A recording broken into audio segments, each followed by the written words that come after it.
Thank you for joining us. Thank you all for joining us. Can everyone hear me? I hope you can hear me. Thank you for joining us. We'll be. Let me stop that. All right, we'll be covering a few topics today. The topics include Atiku and others float coalition government. There is also the matter of Trump signing the education order that Americans are challenging. And finally, we'll be discussing the Ondo crisis, the protest that is going on in Ondo regarding the. What about the signal charts? Exactly. I don't know. We're gonna. You are right. You are right. We're gonna. I wanted to add. I wanted to add that we are going to cover those areas too. We are going to cover areas that are not necessarily part of the topic because it has to be organic to an extent, especially the second half of the conversation. But the first half we focus on the killings and the protests in Ondo State because I think that issue needs to be looked into slightly further. And then we go to Atiku coalition formation, whether that is a viable, what is that going to mean? Could they take out this current government, given that, the current government actually won 36% of the vote. So it's not entirely unforeseeable that they could unseat the current government. After all, Erufai has a history of being able to do this. They know what it takes to unseat the government. So that is something that is quite interesting to be for us to observe. Whether it is important, I don't even know, because the people that want to replace the current government, most people consider them just as bad anyway. So it's not like it's a Showore and P2B and some other people forming coalition. These are people that are not well liked by Nigerians already. All right, so those are the areas we are going to be covering. So let's go to the Ondo issue now. Let's just have a look at that and hear what they've got to say. Communicate their concerns over the killing of another 5 farmers by suspected armed herders. The farmers were shot dead in another invasion at Abaonyibo, Akure North local government area of the state. The aggrieved protesters took their protest to the governor's office at Alagbaka, appealing to the state government to address the situation. While addressing the protesters, the state deputy governor, Olaide Adelami, urged the people to be calm, promising them that government will look into the matter to prevent recurrence. The security of life and welfare of the people is our primary responsibility.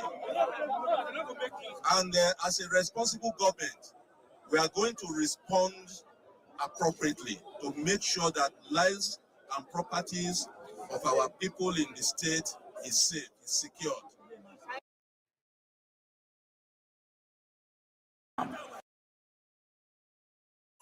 These are the challenges Nigerians are facing on a daily basis. I think we hear about all this quite regularly in Nigeria. It's getting a little bit stale now. I think somebody once said here that they wish the president could just, I think that was CM, I have to credit him for saying that if the president decides that, one of his act that he wants to carry out is go to one of these IDP camps and say, you know what, we are going to shut this IDP camp down and we are going to give the people in the IDP camps homes, let them return back and do all this. Nigerians will give him credit for that.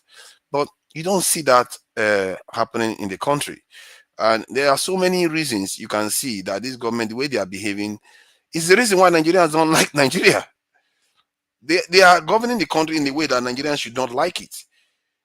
They don't prioritize the things that actually enables the citizens to actually live a good life, that gives them a sense of belonging at all. They don't do those things. So I don't blame Okija for saying, he doesn't want to be Nigeria. I don't blame all those people. I know, I can understand them, why they are saying that. I don't share that opinion, because if you start going in that rabbit hole direction, the consequences will be even graver. And that's what these people want. They don't want you to organize yourselves. They don't want you as a group of people to come together and do something that is going to benefit all of you. And I really worry that from my own point of view, that the way we are taking security is like I see this is even a question of a may. There is no may about it. You have to. There is no option. There is no this thing that we act as if is between the economics. No, no, you have to do it. If you don't do it, you are done for. That is how it is in life. Everywhere, everybody else knows it. Somehow we seem to be slower at realizing these things. But that said, I'm going to try to keep my mouth shut on this and allow the viewers to, the panelists to have their say, and some of the chat people to also have their say. They've not started saying anything yet. Nobody's in the chat yet, so I've not seen anything. Maybe this chat is lying to me. I don't know what it is doing, so maybe it's lying to me. Welcome, Bide. So, what do you make of this issue in Ondo State? Because the Southwest has been relatively stable. You know, you have to acknowledge that they've been stable. They had the problem for a while, then they had Amotekun come on. And Amotekun, by and large, most people consider it to be a relatively positive effect that they've had. But now we are beginning to see, you know, another element of instability. The last thing we need is southeast, south, northwest, northeast, all parts of the country becoming unstable. But what do you make of it? Sorry, brother Jide. I'm trying to sign off in the office. Can I say something before I sign off? When I get home, I can rejoin you guys again if I have the time. Yes. If you, Jide, are you okay with that? Yes. All right. If you want to talk now, yes. All right. Welcome. I go ahead, please. Thank you, brother Jide, and thank you, forefathers and KJ. We meet here again. I just want to tell you that your president, the government of Nigeria you support, they should declare state of emergency in Ondo State, and so also declare in Edo State also. There should be emergency. There should be state of emergency in Osun State. You know, we should have a state of emergency everywhere so that it is going to be fine, right? It is what it is. For you that are scribing that you don't like people who are saying there are no more Nigerians, you don't force anybody to be Nigerian. I decide who I am. It doesn't matter. It doesn't matter who I decide to be tomorrow. It's nobody's business. It doesn't change the fact that I'm a Nigerian. I was born a Nigerian and I'm a Nigerian.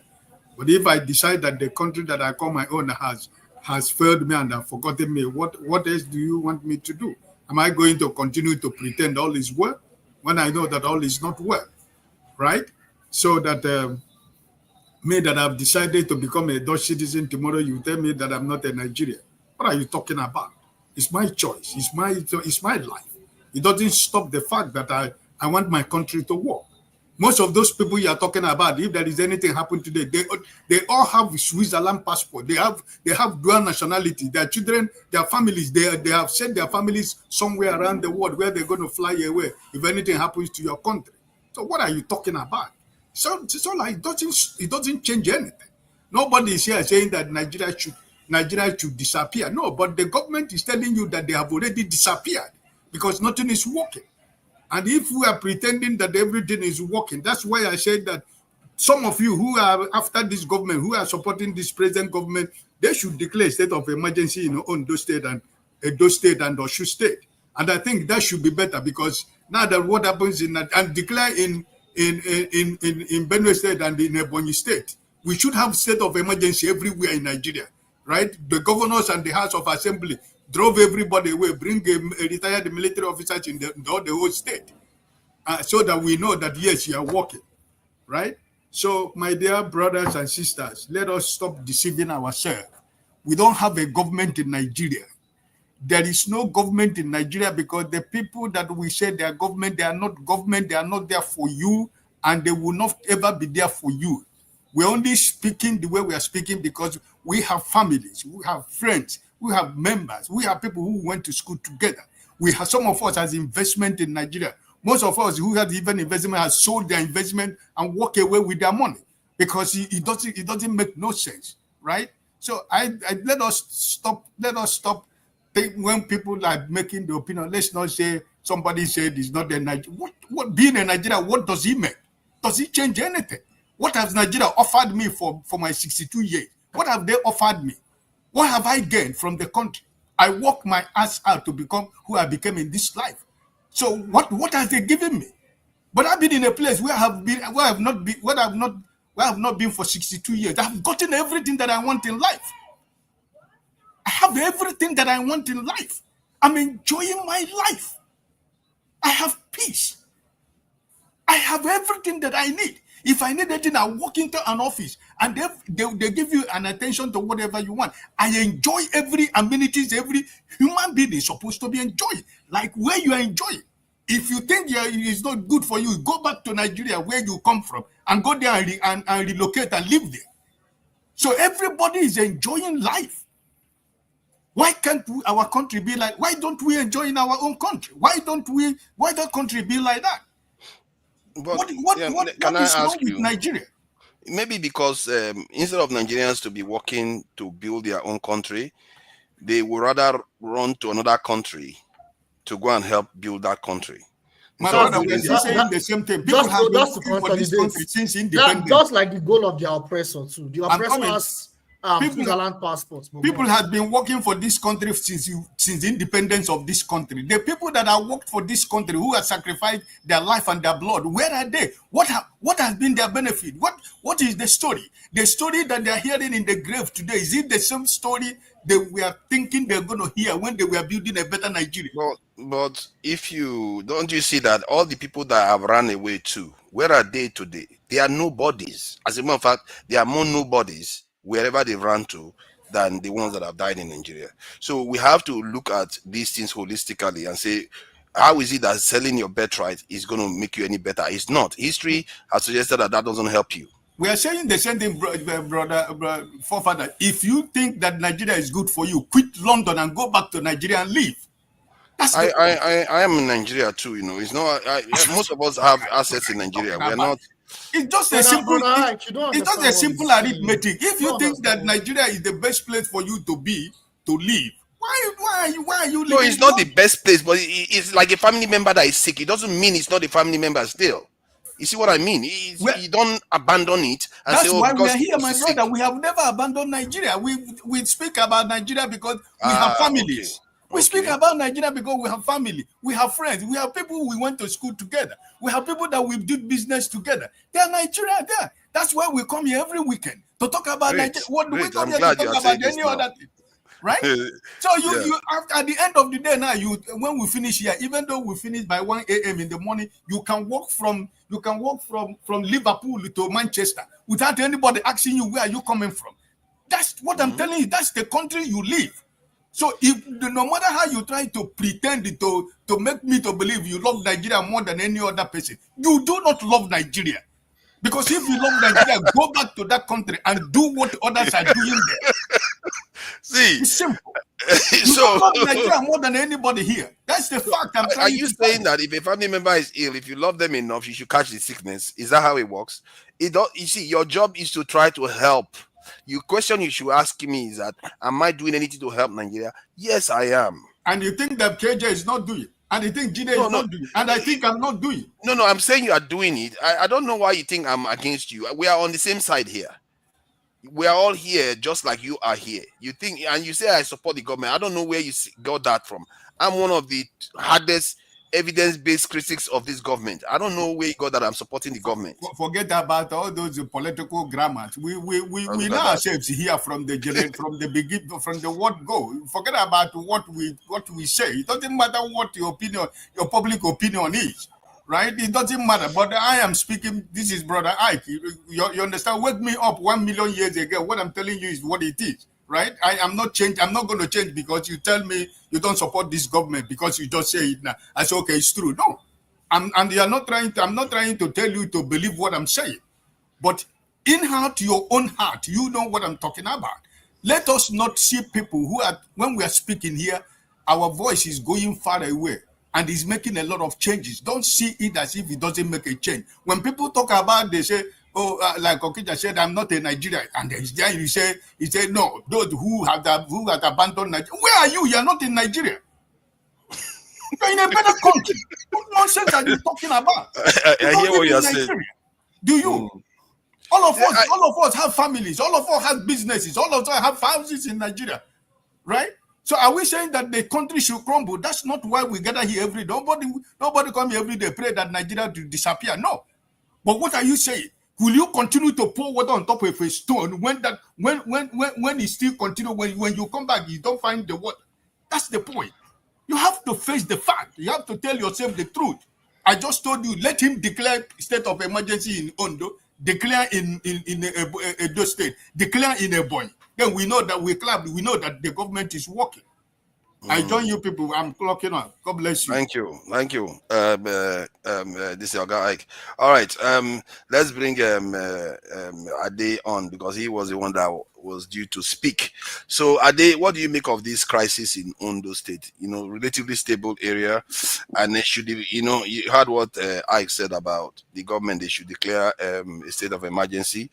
I'm not sure that has risen to the level of state of emergency. That has River Stage 1 risen to that level, actually. So I don't support the one that they did in River State. Neither would I support the one for Ondo State. You see what I mean? So what do you make of it?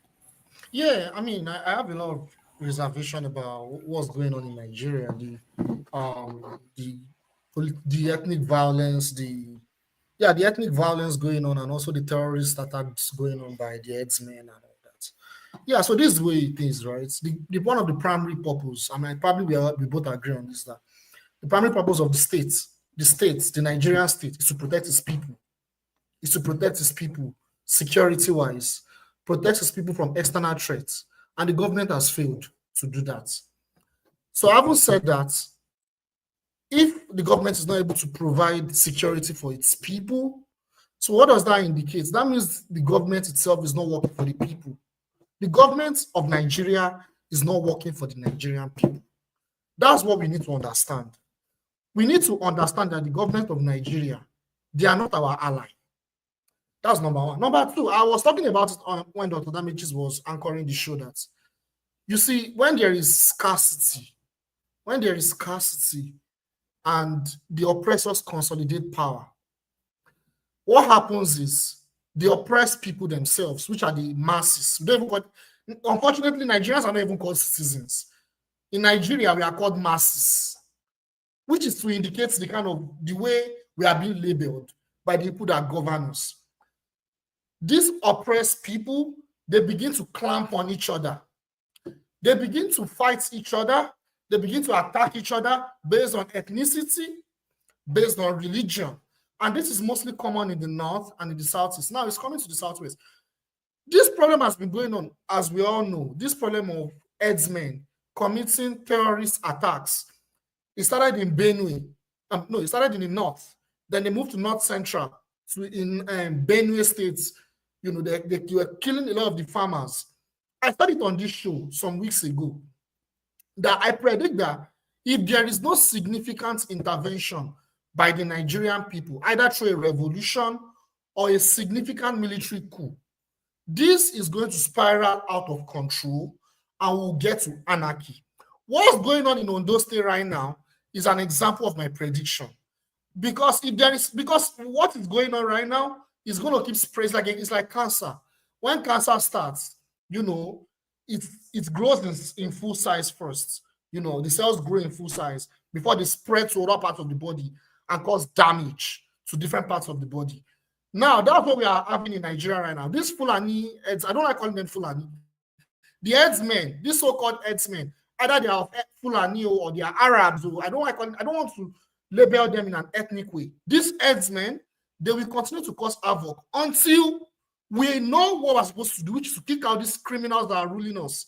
All this drama of Natasha Akpoti, we should immortalize somebody, all these things. I'm surprised that we have this conversation because Nigeria right now is in a life and death situation. You understand? It's in a life and death situation. And this government, they've proven time and time again that they're not willing to invest in the people of Nigeria. They're not willing to invest in the people of Nigeria, and they're not willing to protect the people of Nigeria. Yeah. So let me ask though.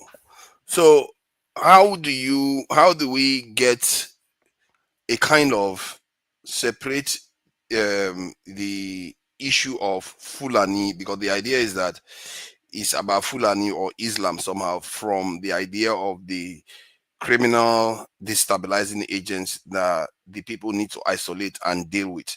Because sometimes, or just sometimes, it's just a case of disagreements within nations. Sometimes it happens where mistakes happen, where people are disputing land, or because of interaction there's fights that occur. Like there's video of somebody that shared the video online when I was online previously, that showed like farmers or some people, I don't know where they are, but they appear to be in the southeast.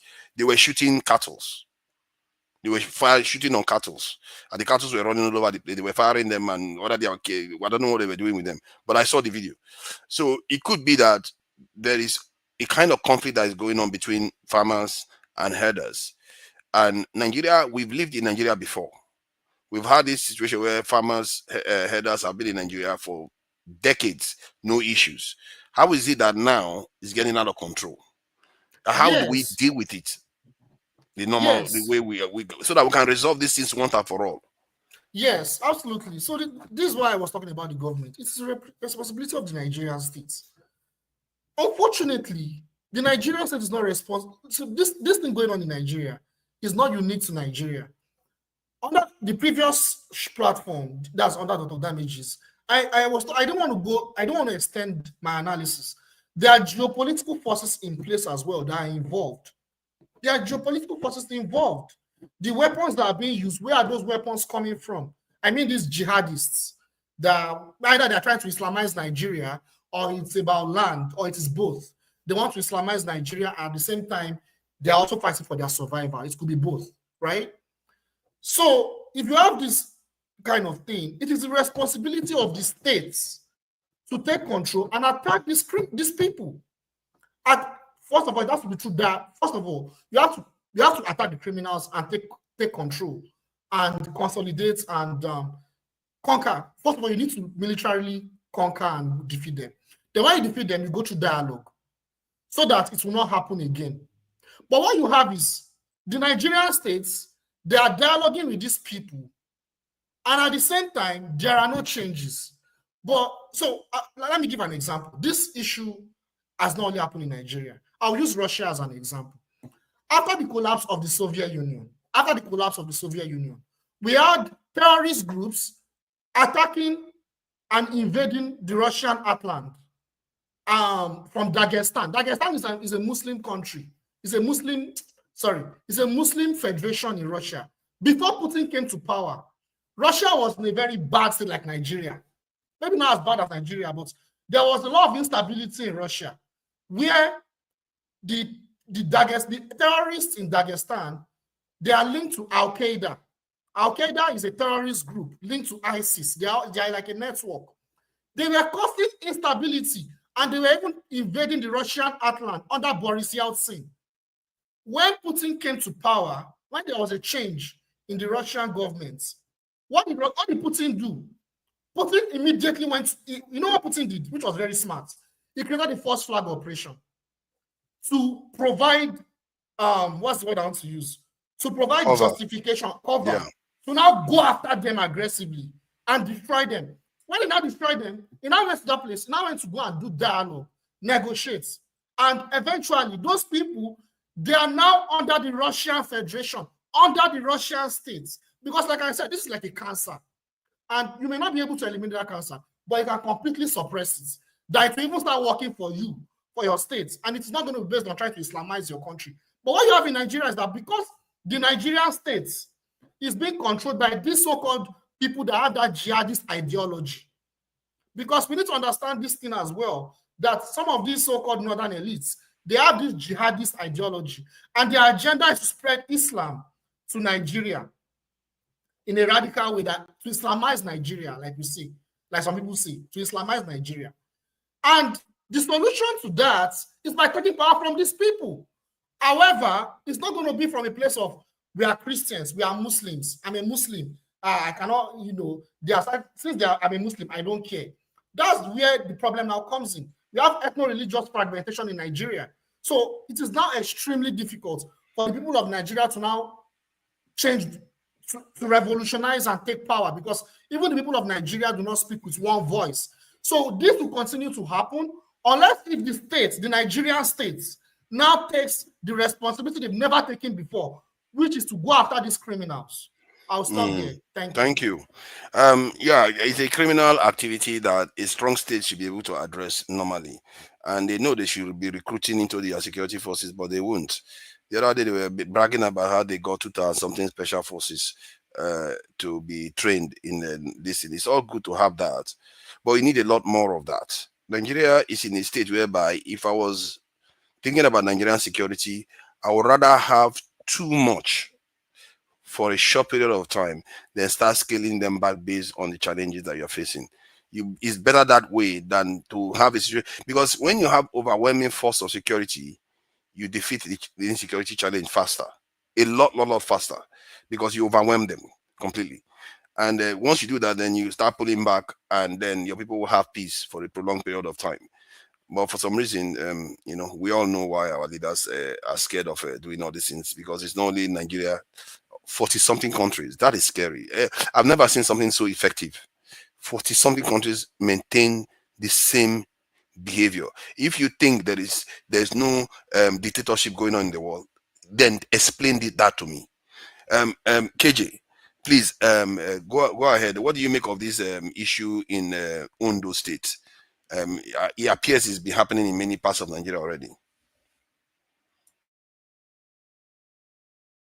You're muted. Sorry, thank you. I, for one, because I was in the news media, so I know that the Nigerian news media were told not to say Fulani Herdsmen, instead to refer to them as farmers herders clash. So when I hear those terms, I'm totally taken off, because there's nothing like farmers herders clash. If you want to recount the history of grazing in Nigeria, there have never been any grazing routes in the southern part of Nigeria, but you have grazing routes in the north that came to stop somewhere in Benue. Those places now, from the last administration tried to reintroduce that and even extend it to other parts of Nigeria, which was rebuffed of. I think I was one of those who followed the passing of that bill in so many of those states, especially the one of Abia State, I can say, and the one of Benue, where the grazing bills were passed that no part should be designated as such. Even if in the 18th centuries or 19th centuries or the 60s, there were grazing routes. Now, the population of Nigeria is no longer 68 million as it were when Nigeria had independence. That means that communities have had children, grandchildren, great-grandchildren have come to have positions, have places. And when you have your child, you cannot say your child should build on the air. Your child will have to have a piece of land. And it's probably your ancestral land that you are going to give part to that your son or daughter. So the issue of saying is farmers herders is totally unacceptable. But you see, where people are beginning to find out, not that I begin to find out, it has been confirmed to me now that we are people who do not like the truth. We hate truth in Nigeria. We so abhor truth. In fact, the government helps to perpetuate lies over the population of Nigerians, and that is why we are the way we are going. You see, when a government is the one, giving you false information and acting on false information when you know that these informations are false, then you begin to wonder, what do you expect of an ordinary man in the street to do? What are you going to tell your children that they are seeing these things on social media, that they are seeing it, they are following it even better than you are following it, and they sit down with you to have a conversation and you say, oh no, what you are seeing is not true, and what is true is this, what is true is that. Meanwhile, they have more information than you have. They have more information. They begin to look at you with suspicion that you yourself, you're either not knowledgeable or you're trying to hide something from them. That is where we have found ourselves in the last few years. Now, what is going on in the Southwest is not different from what has been going on in other parts of Nigeria, the North, Taraba, Benue, Imo, Abia, Rivers, and Enugu. Remember the Enugu one? They said the harmful action was because some people don't like Governor Mba. So the woman got, I mean, how can you get a woman or those women with that kind of age to come and act drama for you because they don't want, where has it ever been done before? And they get people to be able to perpetuate those lies. And because of that, there's a continuous cycle of this violence around Nigeria. So, my question would be, you see, if you juxtapose everything that's going on in Nigeria right now, you come to a conclusion that cannot be, it can be, what do I say? What's the right word here? You can't but understand that even the politicians have come to accept that their political governance ain't working. It's not working. So they have totally given the Nigerian people the opportunity to once again know that one military man, one military administrator is better than one governor and 21 assemblymen. And also, one military administrator is more trusted with the finances of the state than the governor and his lawmakers put together. And also, one military man can equally override the laws of the Supreme Court, the laws of the land, and do as he wants. Once he's put in the position of governor, because he's more trusted.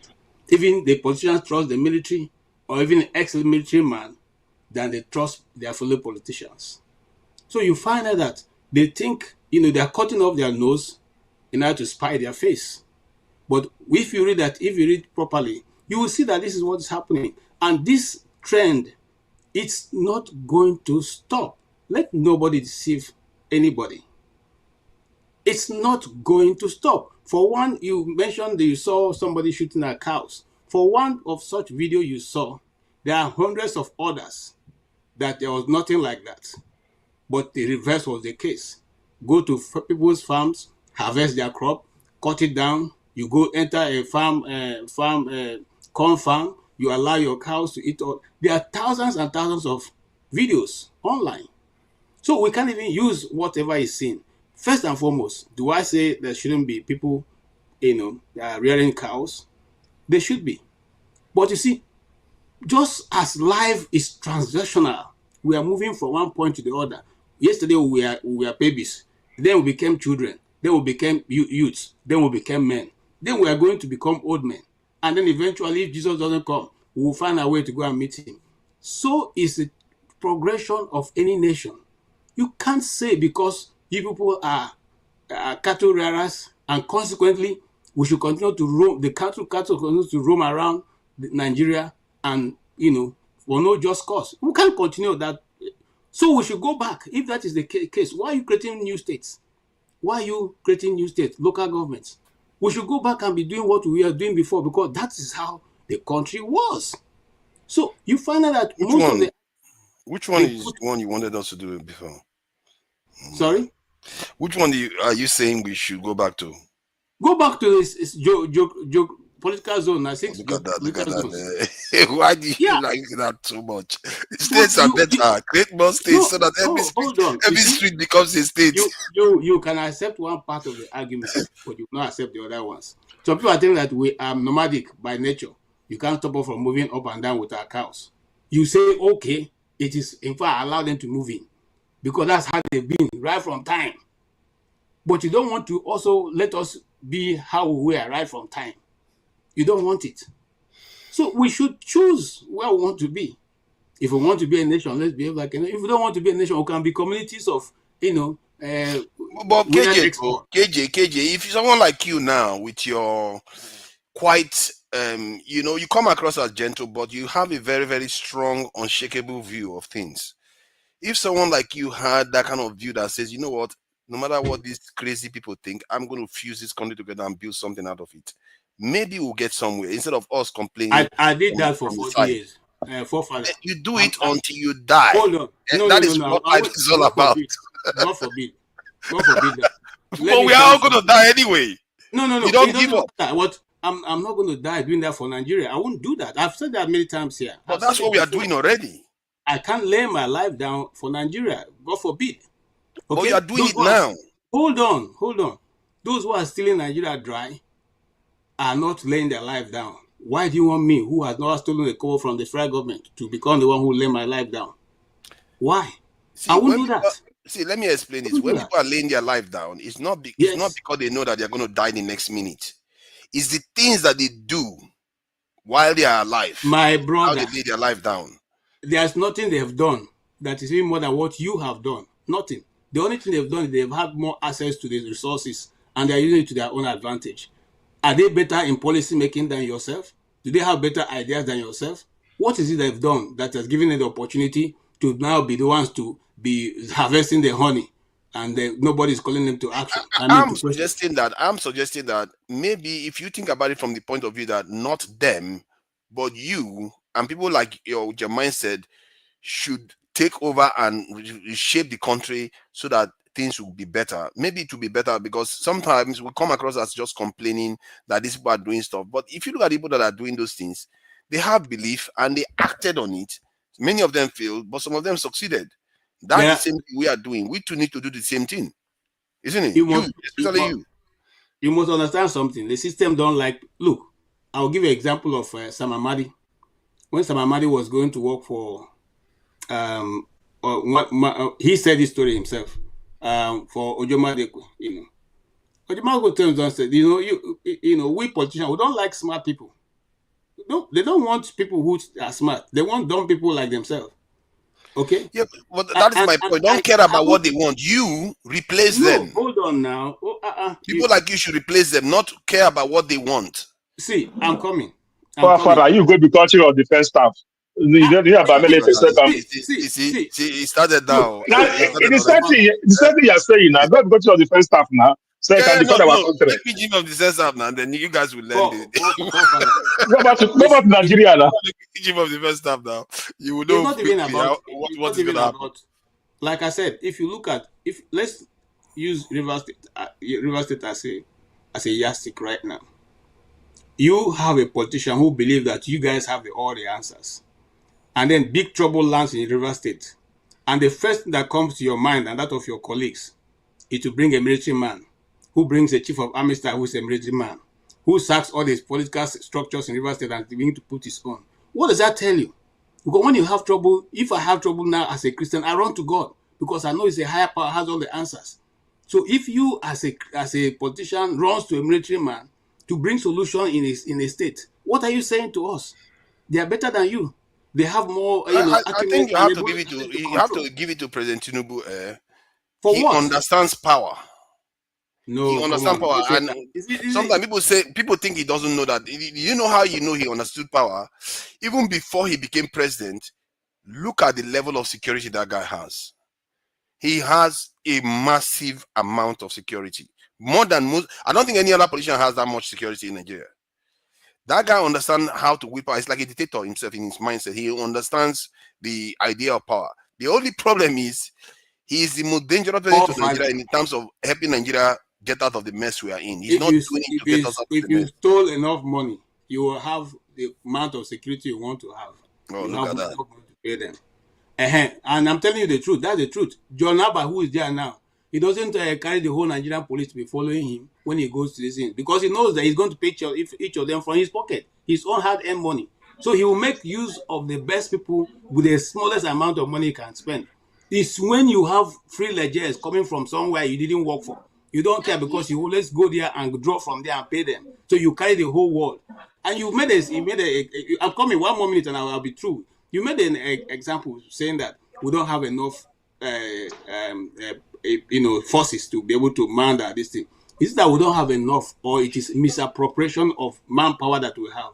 Because when you have Madam and Oga's housemates going around with police people instead of doing their work, I'm sure that that not having enough manpower, we just deployed 10,000 military men to River State to do what? Was there any war going on there? Was there going to be any issue of war going on there? No, but we left them instead of being in Brunu, in the places where they are killing and maiming people every day, we took 10,000 out of that number to send to a place where there's no war.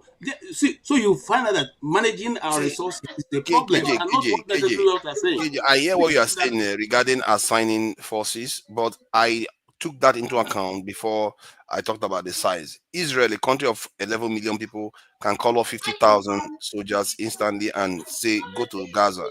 A small territory, smaller, that is far smaller than River State. They will send them there. I'm telling you, based on how the size of other nations, we are minuscule. How is it that no, does this not bother UKG? Does this not bother UKG? 4 North African countries, just four Arab nations that they call themselves Arab nations, have as much manpower in their security forces than the entire 40-something Black African countries. Why have the same amount? Why should it be like that? It's like 10 times more. There are many reasons. One, you see, the Arab countries have always been at war with each other. And so you find out that they are more prone to fighting than living in peace. But we in Nigeria, aside the Biafran war, majority of the Nigerian people are peaceful people. So now, what am I saying because of that we shouldn't have a force? No, it's better for you to have an elite force than to have numbers that can't account for anything. Now, if we even have, it's better for you to have an elite force. See, the number you are talking about, it's as if you don't still understand what I'm saying. The scale is so different. That is the problem. All this you are saying is correct when the scale is already the same. You want to assign the right people in the right places. You don't want them to be securing VIPs. You train a special force. All this are right, but we haven't even got the scale the same. It's so lopsided. It's not even comparable at all. 10 times more, and this is Arab nations that are not even. Since you want us to discuss that, let us go back now. What has been the Nigerian foreign policy? We are non-aligned. Non-aligned simply means we're not in alignment with anybody. We are not interested in your wars and every other thing. So we can as well sit behind and say we are not involved in this and that and this. So that has been how the Nigerian foreign policy has been projected. Yes, we are not aligned. We're not aligned. I disagree with you, KJ. That's not true. I don't see us going to China to go and do Chatham House there. That's not true. I don't see us going to India to do Chatham House there. Nigeria's foreign policy since we don't have Chatham House in India. Nigeria's foreign policy, the framework of Nigeria's foreign policy since the colonial times is still in place. Which is what? So it's not neutral. It's not neutral. Which is what? Our foreign policy is pro-Western, yes. You are not even correct. The Nigerian foreign policy is Africa a centerpiece of our forein policy. Okay, fine. That is just what they don't do that. Let me believe KJ. The Ukraine war.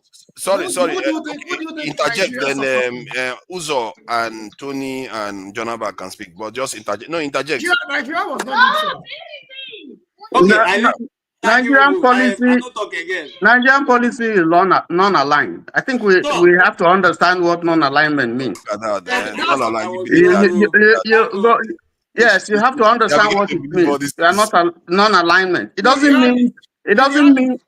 Excuse me. It doesn't mean that you don't have allies and so on and so forth. But in terms of your positioning, in terms of aligning with the West or with the East and so on, Nigeria is basically non-aligned. It's not communist.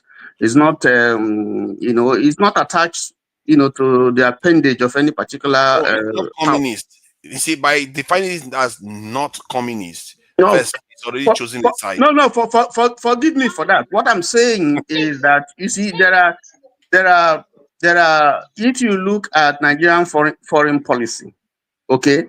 It can decide based on what its interest is. It can decide to support a particular country, for a particular issue. But when you are aligned, it means that you are like America and Israel. Wherever Israel goes, America goes, and so on and so forth. Or the middle.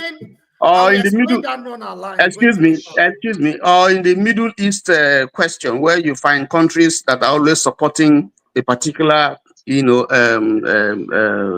country or particular issue when it has to do with the maybe Palestinian issue. For instance, you never have Iran, for instance, supporting Israel, even if Israel is whatever it is, it's right. It will always take a particular position. So if you go to the United Nations, for instance, you cannot predict where Nigeria will stand on various issues that are brought before it. But there are countries that you can predict and say this is where they're going to go. So non-alignment, if you talk about, if you go and check Nigerian foreign policy, it's very, very clear that Nigeria is non-aligned. I just wanted to know that. What you are saying is that when they voted for the Iraq war, Nigeria voted against it. When they voted for the Ukraine war, Nigeria voted against it. You should just tell me one major stuff the West wanted to do, Nigeria didn't vote for. Can I quickly interject? I don't know why we are saying we are not. Let Chim is an expert in there. I think Chim. Please, can I quickly say something? I would really like to respond to what Tony said, because Jide, can you hold on, please? Don't be offended. Forefathers, please, if you don't mind. I want to align and agree with the last speaker and KJ. Nigeria's foreign policy. Can I please? Nigeria's foreign policy, majorly as a foreign policy statement, Nigeria is non-aligned. However, the coloration of that alignment or non-alignment is a function of the president in office at any given time. For instance, the Obasanjo-Moritala foreign policy was specific, non-aligned, but to ensure all African brethren got independence. Go and check it. Then by the time we came to Babangida's centerpiece was Africa as the centerpiece of Nigeria's foreign policy. And it was anchored by the current professor, what's his name? The old man that is constantly on Arise. Please, those who know his name should remind me. Now, by the time we got to Jonathan, under Ashiru as Nigeria's foreign affairs minister, it became citizen-focused. That was why, if you remember, every time South Africa tried to treat Nigerian citizens horribly, Ambassador Ashiru came in and made sure that it didn't matter even if the Nigerian was at fault. He made sure he protected the Nigerians first. That was the centerpiece of Nigeria's foreign policy under Jonathan. But by the time we came to, let me end here, please. By the time we came to Buhari was rudderless. The only thing he was showing was he would vote for Afghanistan, he would vote for Palestine, he would vote for the Urugu people in China. That was all he was doing. Anything that had Islamism on it, he would do. So, but Nigeria's foreign policy, center-wise, is non-alignment. This one that you got a blue glove and you are here. Hold on. This one that you are wearing blue gloves and you are here. Well, are you operating on somebody? Are you just to come and chime in on non-aligned movement? I'm somewhere where I can't use my bare hands, so I have to wear gloves intentionally. Oh, I see. So, okay, let me ask though, what is the characteristic trait of being non-aligned that sets them apart, really? Okay, so let me tell you that Nigeria is the problem with us is that we don't move with the time. There was a time when it was strong. Singapore, Brazil, South Korea, Nigeria, Argentina, even some of the Arab nations. What they were saying was, we don't align with USA, we don't align with NATO, we don't align with the Eastern Bloc. The Eastern Bloc used to be called the.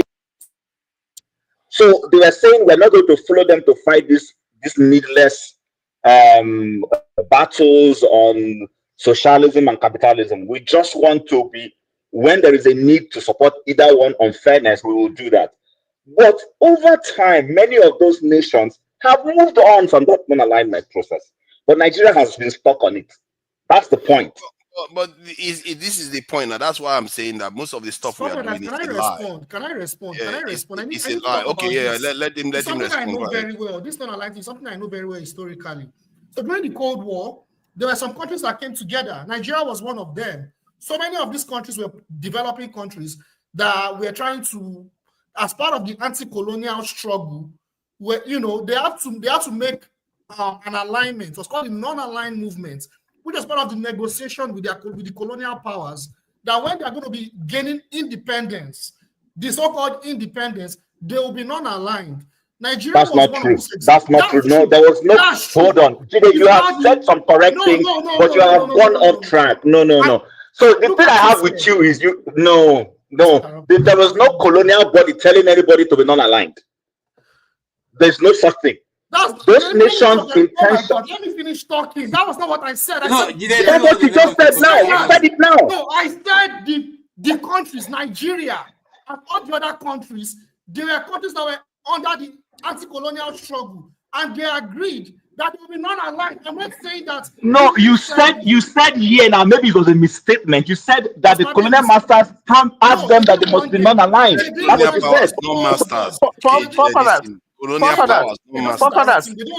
me read the definition of non-alignment. The non-aligned movement is an international organization, group of countries who do not want to be officially aligned with or against any major power bloc or group of countries. Yes, you are correct. I'm not saying you are wrong. Yes. What I'm saying is it was a political strategy.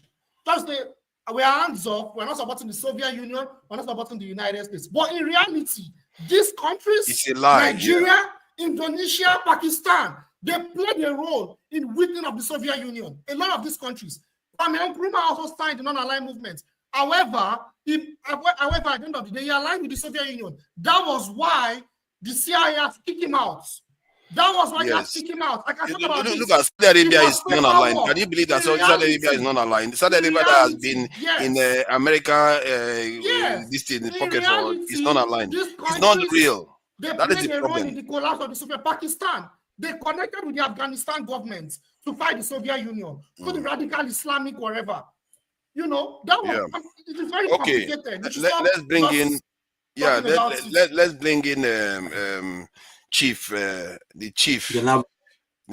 of the entire Nigeria. If there is going to be a chief for Nigeria, they will appoint one person. Father of nations, as you can see, he always has children around him. Welcome, Uzo. Are you there, Uzo? Is he? Yeah, I'm here. Okay, you are there. I'm here. Yes. Yeah. Welcome. So what because wahala in the south, in the Ondo state now, and are we talking about wahala in Nigeria or the Ondo state?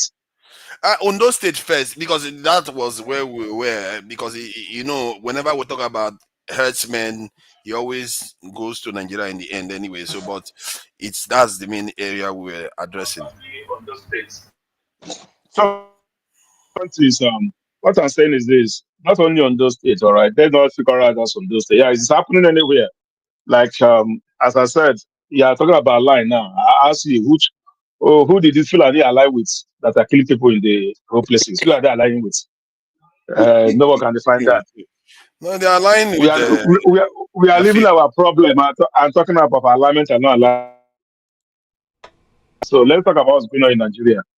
My own on my own.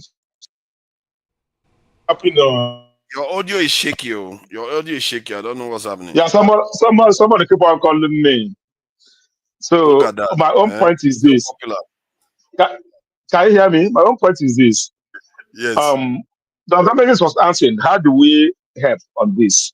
And nobody was able to answer that question. Are we all just will come online here, we'll shout, attack, align, no alignment, to go home, go to our very work? How do we help? Now, what happened about the killings of those of the hunters? Now, I wonder. I grew up in the village. Even my community, hunters in my community cannot leave my community to go and hunt in another community. Talkers are coming from all the way from the north, come and hunt to the south. Hunters have their group, they have their union. They are organized. Hunters are organized. Not just in those states, all those areas. Going to all those, they are organized. So calling them hunter, I don't understand who kind of hunting. What are they hunting? In the south, what are they hunting? Coming to hunt there. Well, that should not be the. But they want bush meat now. Why are we talking about hunter, let's say, hunter cannot live in your community. If your community go hunt in another community, they have union, they have everything. Leave this here saying, we all go to a village, you know how it works. They can't live in their own community to go around their community and speak the same language. They can't go to their bush to hunt. It must hunt in their own bush where you know that this is their part of it. You can't go to another community to hunt. Just like all over the world, even here, in America here, we go for hunting here. You can't leave range where you're hunting, go to another to go and hunt. You must have the last. That's true. Actually, I never thought about hunting like that. Go ahead. So that's number one thing. The country, those guys we are born because already they say "Agba akwa kunegbe, agba akwa kunego, owe kwekeme lako." This thing they are saying, if some of those criminals, I won't call the Fulani, but they are criminals, when they are being caught for any crime, the same person he call the police to arrest them. After 2 days, you see them in the streets, running around the streets. I mean, that is the more difficult thing. So those guys saw them, so no, police can't handle this, and that is the fear of of the security, fear of the government that does that. When you commit a crime, you should face the crime. There's no need of you releasing them to the street. In my place, it happened. So recently now, how much I'm spending right now? Recently now, I'm managing my own forest. All right, that's why I come. So, okay, what are we doing here? All right, people from my people in my place, they listen to people abroad more. Sometimes if you are constant with your own people, you support them financially, this, that. Whatever program that the security you support, all right, they begin to hear at least 70% they will listen to you. In such situations, something happen, they will first call one or two guys, they say what to resolve. What they will hear from you, they will take that like so many times. I have an incident that happened before. I start calling on my kindred people I know their number. I said, don't involve yourself, let it go, don't take the action. And before I know it, it can't have. It can't have, they have to involve the police. All right? This thing has been happening. So it's not like today, those guys, they kill those guys because they take the police, they will be free tomorrow. All right, number one thing. And I can't convince them that those are hunters. Hausa, they are hunters from the north. You can't tell a black man that this is a hunter from the north. So people that live in the same community say this one. So they all the focus on these are the kidnappers, and that's what is going on. So anybody found in like my place, anybody found in my place now, you're not a community. You have, if you're not just walking by, you're just walking by. You have a tangle or whatever. You are not from the same community. You become a kidnapper. That's not what about it. In my place, if they find you, you're not from my tribe. Where do you live? You can't even say, okay, this is where I live. Even though you're past, you're not a front. At first, you are a kidnapper. Because that kidnapping business is what's going on in the South now in a big way. And most time, 80% are the people from that zone. You can see the 20% people that are leading them. Like the other guy they caught in my place, two guys from my village, from my community, was leading about 7 people to kidnap people. Two locals, we are leading them. You see my point? So, what we do, if I ever what we do, is for us not to come here and talk. Let's try to reach our people, right? Contribute, Okay. form a security outfit. Like 2 weeks ago, my people have been cutting the bush with the DPO and the areas command. They have been coming the bush. All the youth come out, march this, coming the whole bush for me to. What do? We bring the money for the gas for the police, for the entertainment, for the water, drink, cook. They come in the morning, they eat step by step. They bring in anything they find that is strange. All right, they will okay. Because we begin for the past 2 months, they expert into my place. They keep on stopping motos, stop the motos, shoot the motor, take people inside the forest. It keep on happening. It keep on being on the news. So the nobody able, okay, let's start copying this forest where the skill is put to. And they are discovering so many things. They are doing discovering. They are getting so many discovering. All right.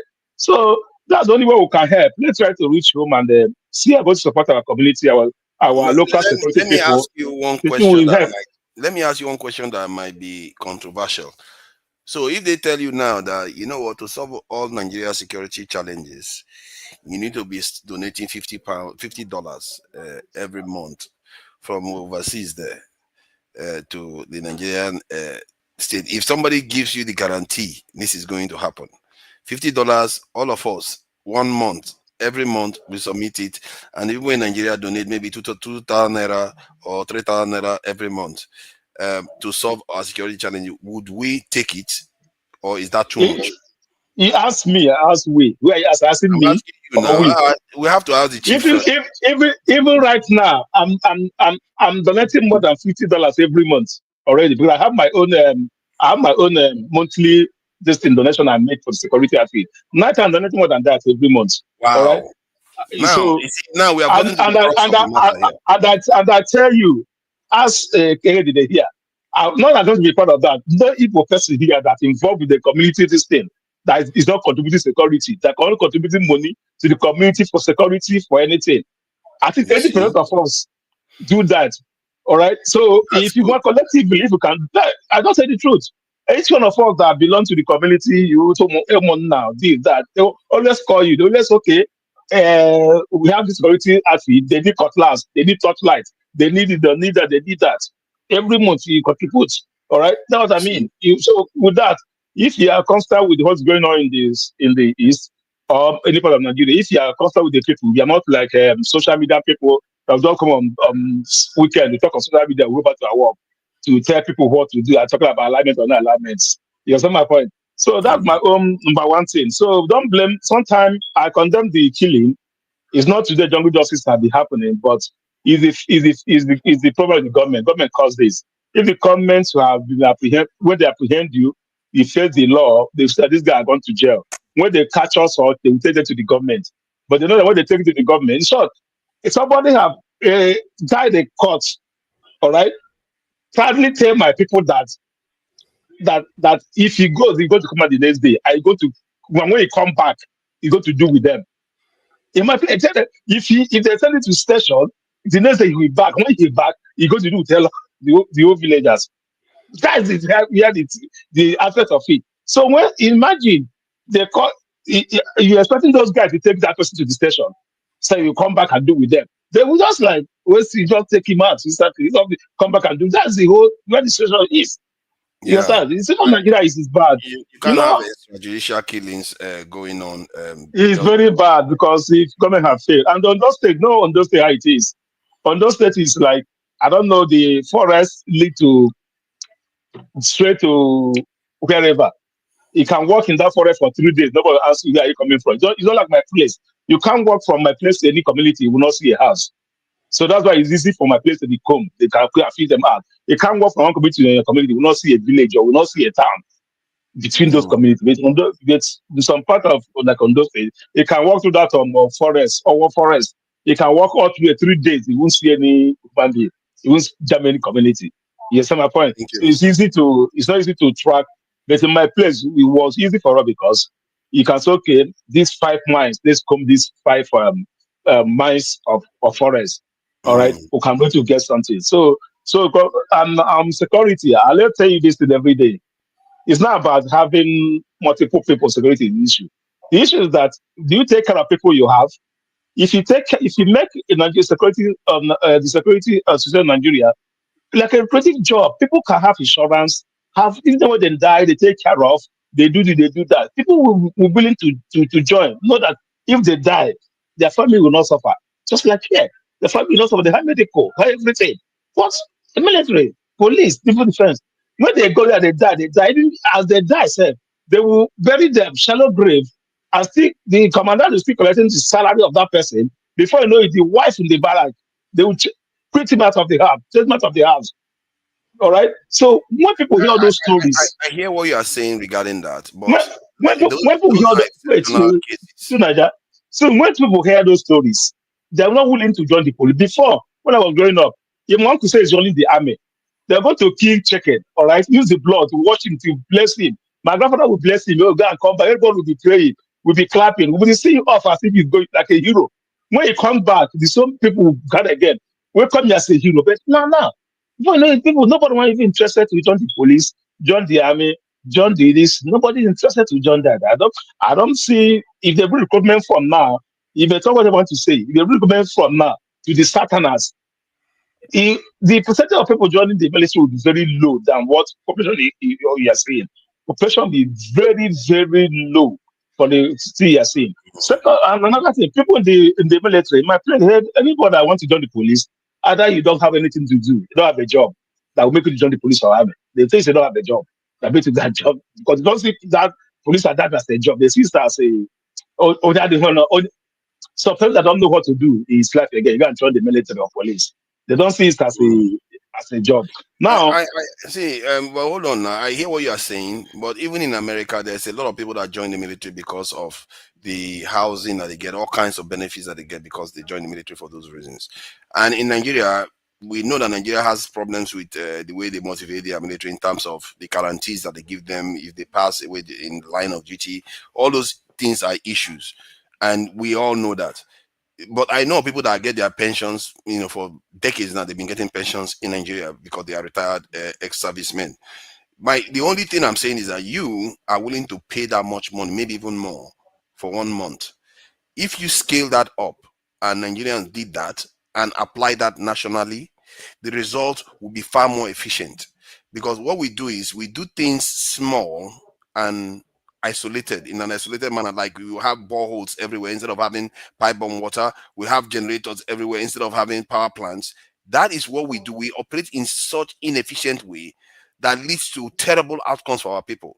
And when somebody says, okay, let's find a way to do it efficiently, then we start arguing about the gaps in the bigger system.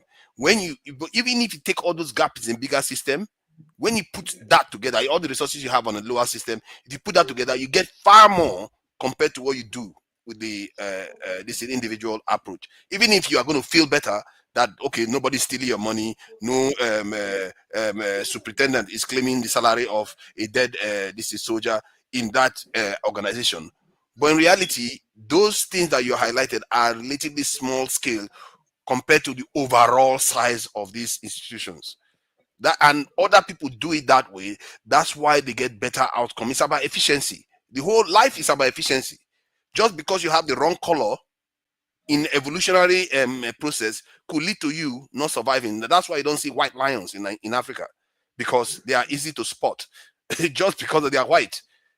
Just that alone filtered out the white population of these lions in Africa. That tells you that whatever you do, if you don't do it efficiently, there will be consequences. And we are already seeing it in Nigeria. It's not because that Nigerians are not spending money for electricity. We are. But look at how much electricity we get in Nigeria. I know how much I spend. It's not because we don't spend money in broadband. We spend. But the speed is not anything near what we get in the West here, isn't it? I spend more in Nigeria for broadband than I spend here in the UK.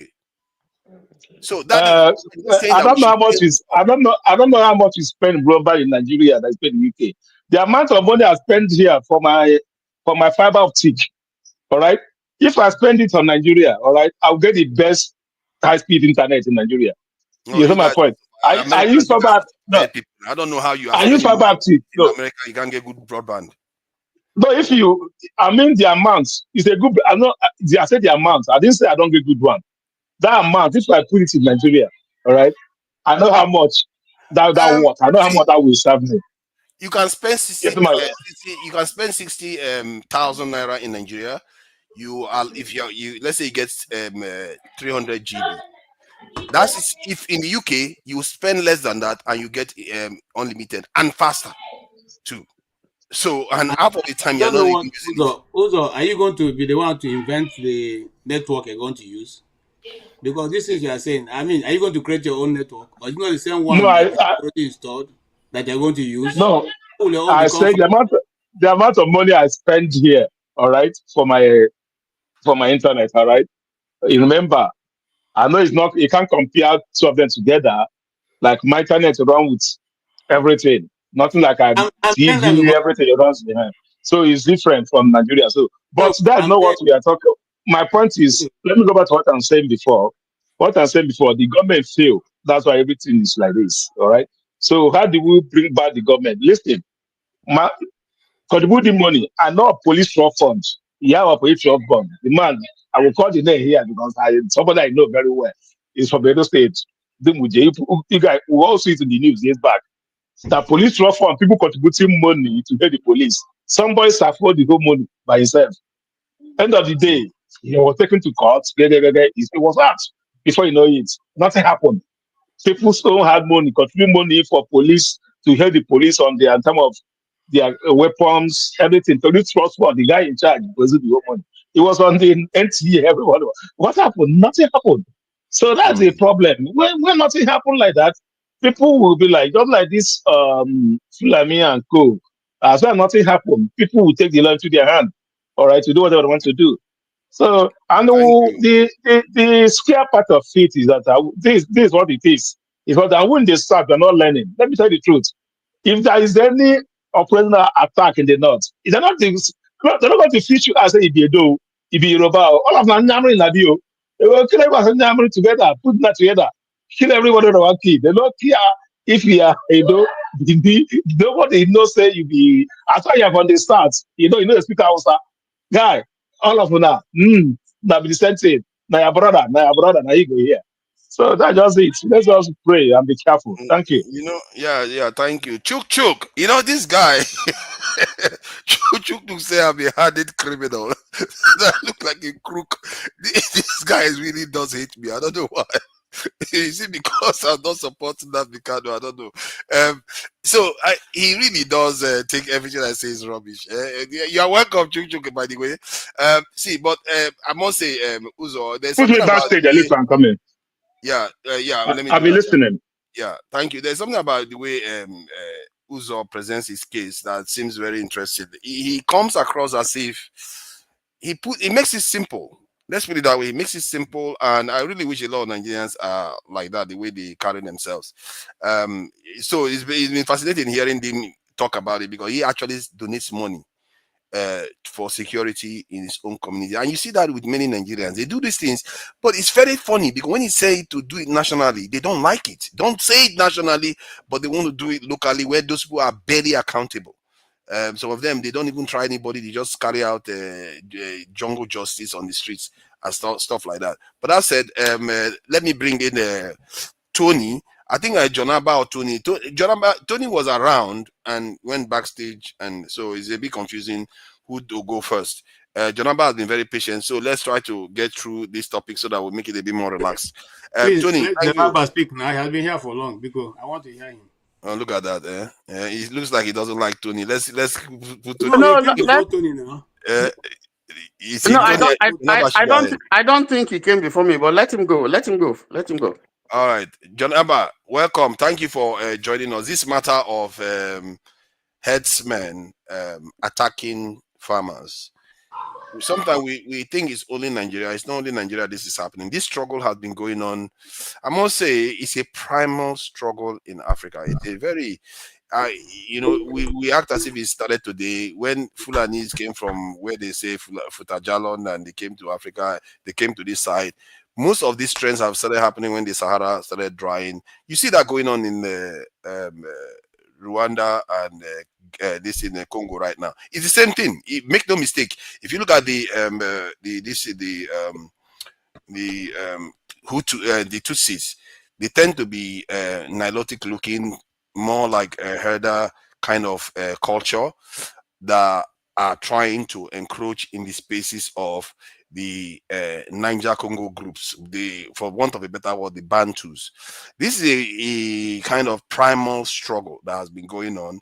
And in the context of Nigeria, you see that still happening. You tend to have people from the northern part of the African space moving south because of the desertification that is going on. But in the context of maintaining peace in Nigeria, what do you make of it?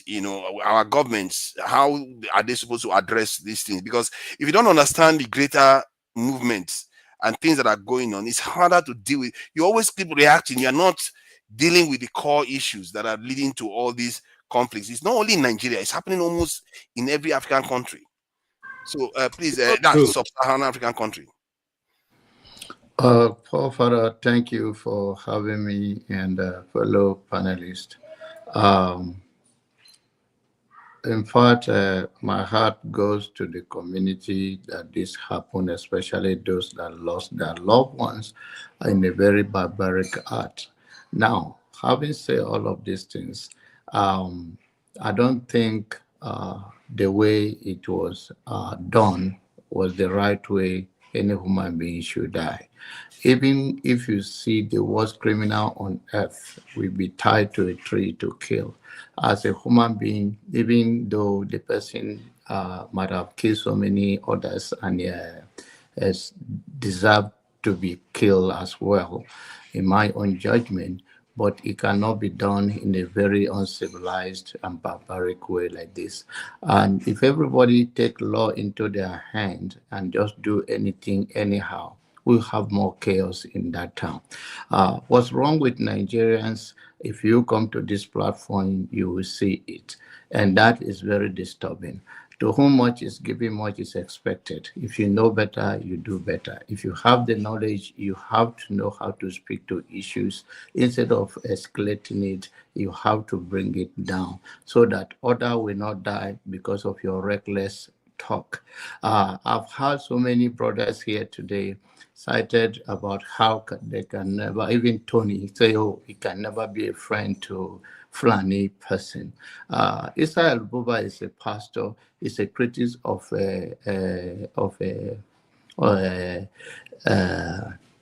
Buhari, and he's a Fulani guy. And he stood. Sorry. Did Tony say he cannot be a friend to a Fulani? Yes. Yeah, even wow, though that surprised me a bit. Forefathers, can you play that video if it's possible? Can you play it?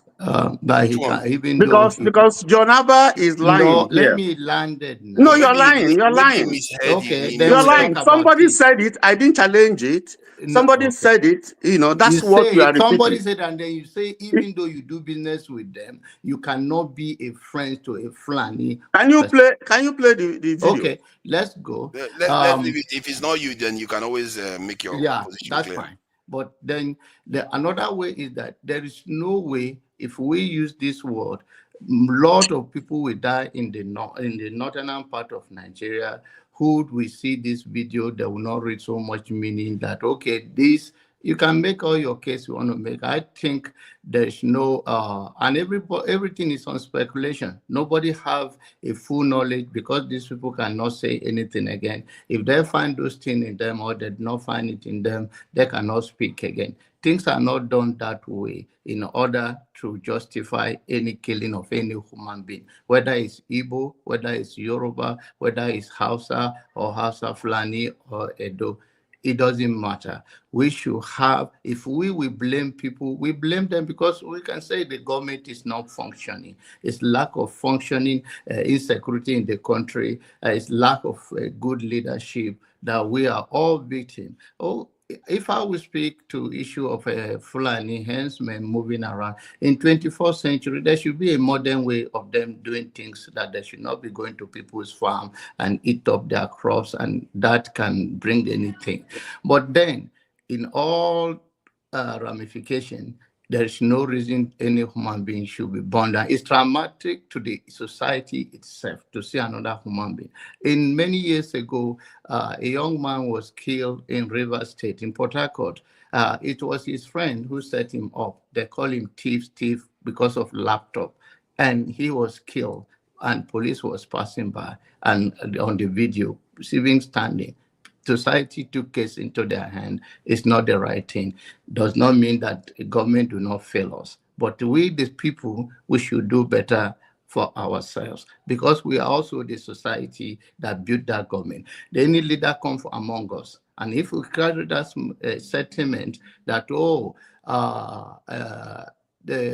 someone like James says that, let's talk about better things, that this is nothing. Let's talk about things happening in rivers, that they should talk about things happening in with Natasha and all of those things, that this is not. In another word, is that these are not human beings. And we talk about everybody that died here, whether the lady that was killed in Sokoto, we talk about it here. And if people come to this platform and say this thing is very dangerous, it's reckless, your brothers and sisters may not be in the northern part of the Nigeria, but you can easily become a victim because they will revenge in that way. But if they come here and hear people who claim to know better speak in a kind and a very civilized manner, then there's tension can just die down that, okay, these people are speaking sense to issues, not escalating it that, okay, I don't have a brother in the north, I don't have anything, I have nothing to lose. Therefore, anybody that they revenge on them. I think the leaders are coming down because they don't have another way of saying, they will get to the bottom of it, because that is the way they will keep their society safe. It's a strategy. If you don't come out and say that, before you know, innocent people's shop will be burned down, their family will be killed in the northern part of Nigeria. So do you think this is a joke? I'm not saying it's not happening. It's happening in Benue. It happened everywhere. It's condemnable anywhere in the world such thing happen, and we cannot do things this way and think is the right way, simply because we don't like Fulani or anything, even said Fulani is not the right owner of the land. That is so backward talking. Even if they are not, we are in America today. We learned that as we come here, even in our test, that will say that the people that own American or the origin of American are Indian, red Indian, and all the Indians. Now, can you tell the other white people who have labored so much to say that? And you are a beneficiary of what other people that don't look like you, that don't speak like you, and you are beneficiary of it, of a civil society. Yeah, but Janaba, there is this aspect that I thought maybe would be good to address. Because, like, if you look at the case of Rwanda right now, they are a smaller population in Congo. They make up less than 1% of the population of Congo. But because they are empowered by foreign powers, they are able to cause so much havoc within the nation. So what do you think? How does I get your point? I think we have always been right about it, that the way you deal with these things is kind of come together as a people and resolve it, because to know that if we work together, it's going to be better for everybody. But however, how do you prevent it from getting to a point whereby these groups are allow themselves somehow? I don't know how it happens fully, but I know that when you have more power, you can influence people that don't have it. How do they make themselves more resilient or resistant to being influenced by powers to endanger the greater population? Because if you look at it right now, they can move in a space and they don't act as if they just arrived. They act as if they want to take over the space because they were empowered to do that too. So you can see that many Nigerians are worried, because you would think, okay, Fulanis are small in population. Why are you worried that they're going to take your land? But if you look at what is going on in Rwanda, you can see why now. I mean, everybody have a right to be concerned in any Congo. I mean, yeah, in any society where you are, whether is there are land disputes even within the community, between brothers and sisters and in Nigeria, land issue and people moving around that land that does not belong to them. We have seen many things where even the farm. But then you're talking about power and how. Now there are different kind of problem underneath all of this in Nigerian space that can be bigger than what you and I think. When we heard about what is going on, the Boko Haram, who sponsored them, and all of those things, this is a bigger picture. And that's why people have knowledge. They would not come out and say those things point blank like that, because you endanger other life of that as the other people. But I understand your concern about, okay, these people are a minority in the land and they are more that is power. The power does not apologize. Does that mean that the power shouldn't be checkmate? Of course, power will meet power. Like you said earlier, you said nobody understands power. Tinubu know how to use his power. Now, you can use it or abuse it. There's a difference between have a power and know how to use it or how to abuse it. But I understand what you are saying about issue of how people. I always say here that people do not apologize for power. It's just because we come here and we talk all the time like that. If I have power, I want to keep it. I don't want anybody to take it from me. And I want to, anywhere I think there's a threat to me and the society, that is how it works. But for the larger population of Nigeria and for a civil society, especially when you are dealing with people that are ready to die, you will always lose. If you find someone that is ready to die, you will lose. So there is a better way. It's an interesting point you made just now. I think you may have unlocked another aspect of this. So people do not apologize for power. No. Smaller population have power, because in Rwanda and because of Congo, they were in a small space because of the Rwanda genocide. Now there was a period of about 10 years or so where they expanded in that eastern Congo region and they started taking over territories.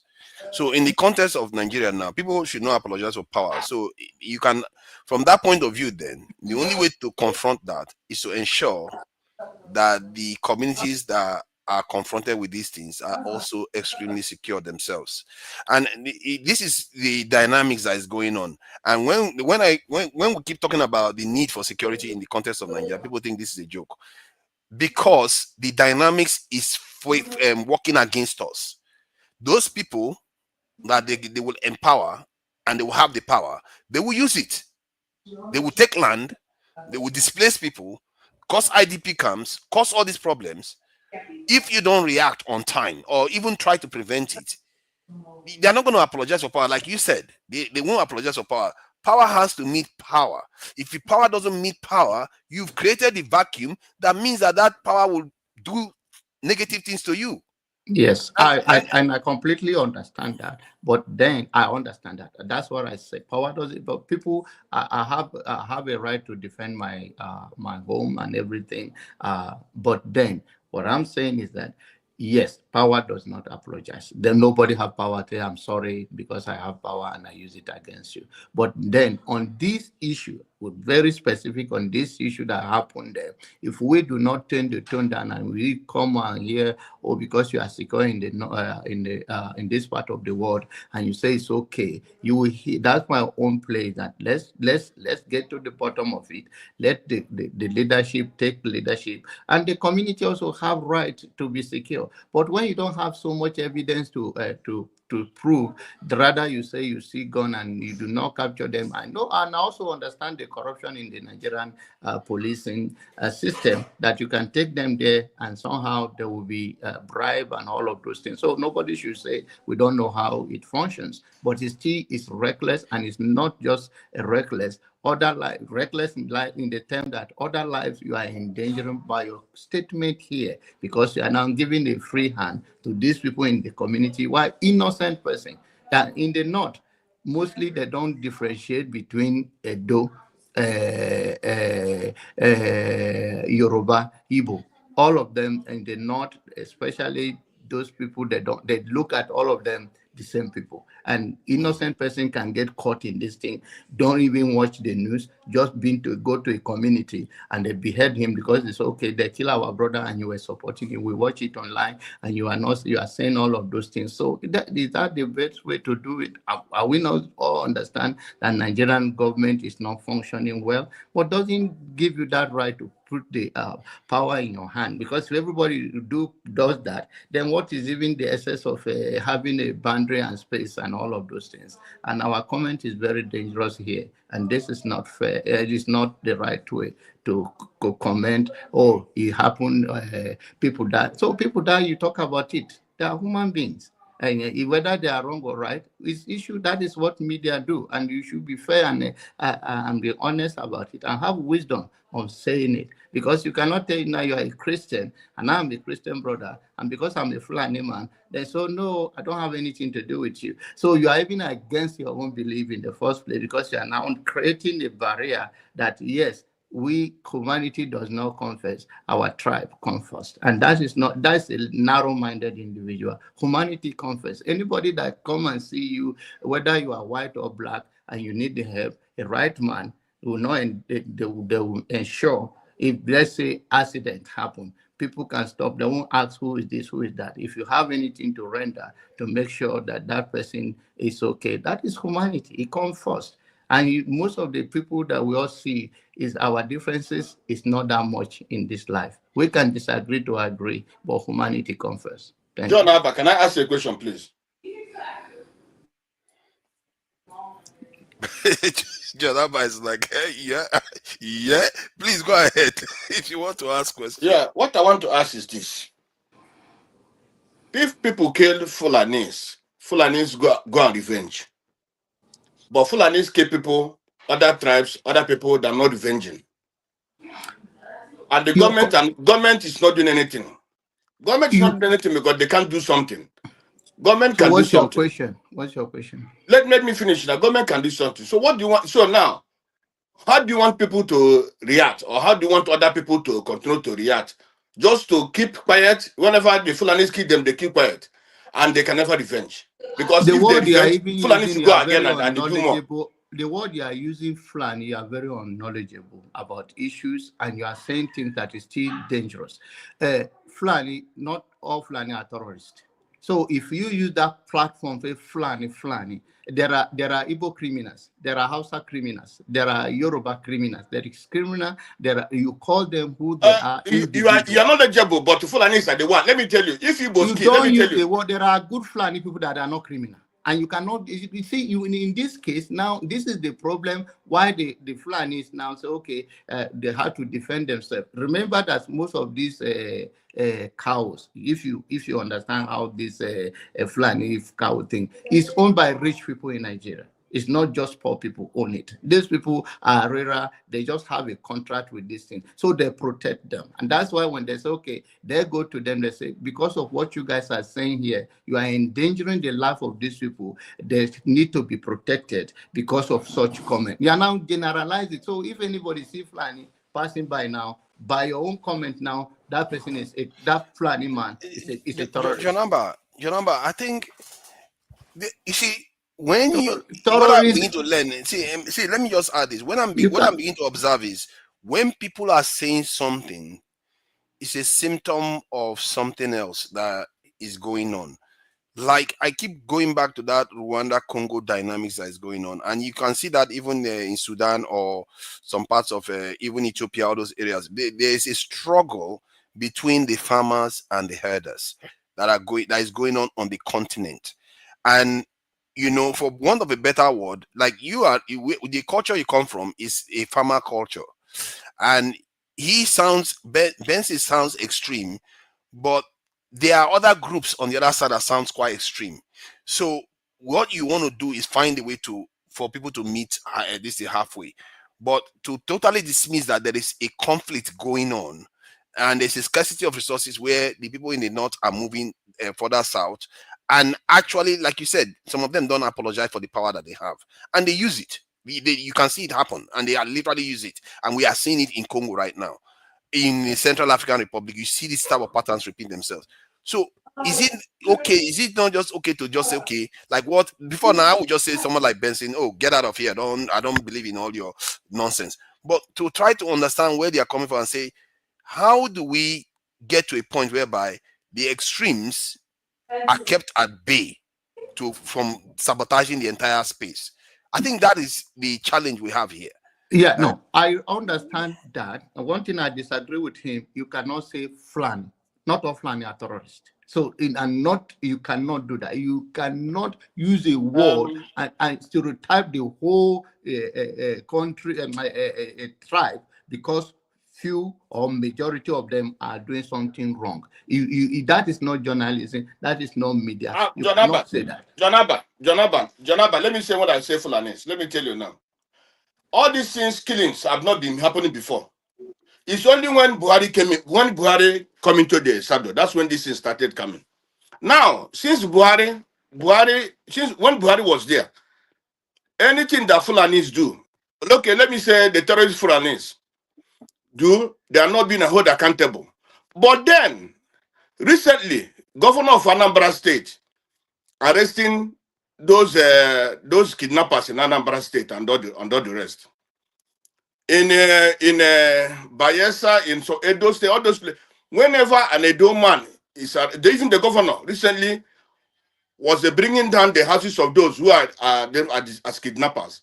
But in the north, today we know that even the former chief, the chief of the Minister of Defense to do what? They said the Fulani said he's a terrorist sponsor, and he has been so sponsored even when he was a governor. Which governor in the north is tackling this issue? Or we see some of the governors in the north going to meeting with terrorists. We see all these things, begging them. Do you beg in the east today? They don't beg terrorists. They buy them when they see them. But where in the north are the northern governors buying them or doing something against them? But they don't. So when the people say, but that is Benson though. Yeah. Haven't you heard about so many casualties in the north? That is military. But let me tell you, excuse me. No, civilians. No, cows, let me land. My brother, in the east, all the Alliance or Soludo went and started arresting even the native daughters that have been arrested and put in jail. They're not being given bail. But you see, which in this east or south that you see a terrorist or a kidnapper being held and released or having meeting with the governor, you can't see that. But in the north, you see all these things. Even most of the governors in the north are having meeting with all these people. All these things. Let me tell you, how many terrorists in the north? You every time you say that they are arrested and they are being what do you call it, put back to the society. Where in the east or south is this thing be happen? You see, when Anini was operating this, they got him at the and he was killed with his gang. But with this things we don't see in the north. So when somebody say Fulani, Asari Dokubo was a Wahala man now, and Asali Dokubo is different. That's a gang leader. It's different. Say any now, Benson. That you thank you for correcting the using the word terrorist on the people who carry out terrorism. But like I said, underneath the surface is bigger than what you and I understand. But happening for what has happened in Edo State openly, our approach to it, especially on this platform, and I give I salute Rudolph for the way he handled or coordinated himself and asked you guys. He is a true journalist because words matters. You cannot generalize things because one person do, especially when we all live by themselves. Many of you, even you, Benson, you say you live with among them in your own area. I watch all of those things. I was just depressed to come in. And if I will be like this, many will be. Even my good friend Ike, this comment was not the way he used to be. Rudolph asked him the same question. I gave him opportunity to say it in a different way. They just said, apart from, there is nothing giving any other human being a right to take another life. If that is the reason, we shouldn't have a civil society. We shouldn't have law enforcement. Fulanis take life of people every day. Underneath, man. Okay, thank you. And for me, is that all I know is that yes, anybody that does it, but it's not something we want to debate here. Power does not apologize. If power meet power and they subdue, it should be done in a very respectful way that shows power. I can have problem with you and I see dialogue with you. What are you looking for? How do we come for the betterment of order? There is a saying as I close, if two elephants fight, the grasses suffer. Thank you. It's very interesting, isn't it? Even in the animal kingdom, you see some deadly animals like snakes. They have a very, very potent poison. When they want to fight each other, like cobras, they basically dance. They don't they don't fight each other because they know both of them can kill each other. So power meet power, they tend to have a bit more respect for each other. But if one side is weak, that's what you get. So let me bring in this in Tony. Tony, if you want to clear the air regarding what Jonaba maliciously accused you of, he tried to defend. Thank you. I know that kind of statement would always come from John Abba. So I don't take it seriously because for me, I have placed him, the way I know him. We were nice talking. guy. And that mean what? I don't know about that. I was the same kind. We were talking about when the Dr. Damages was talking about the killing in Urumi.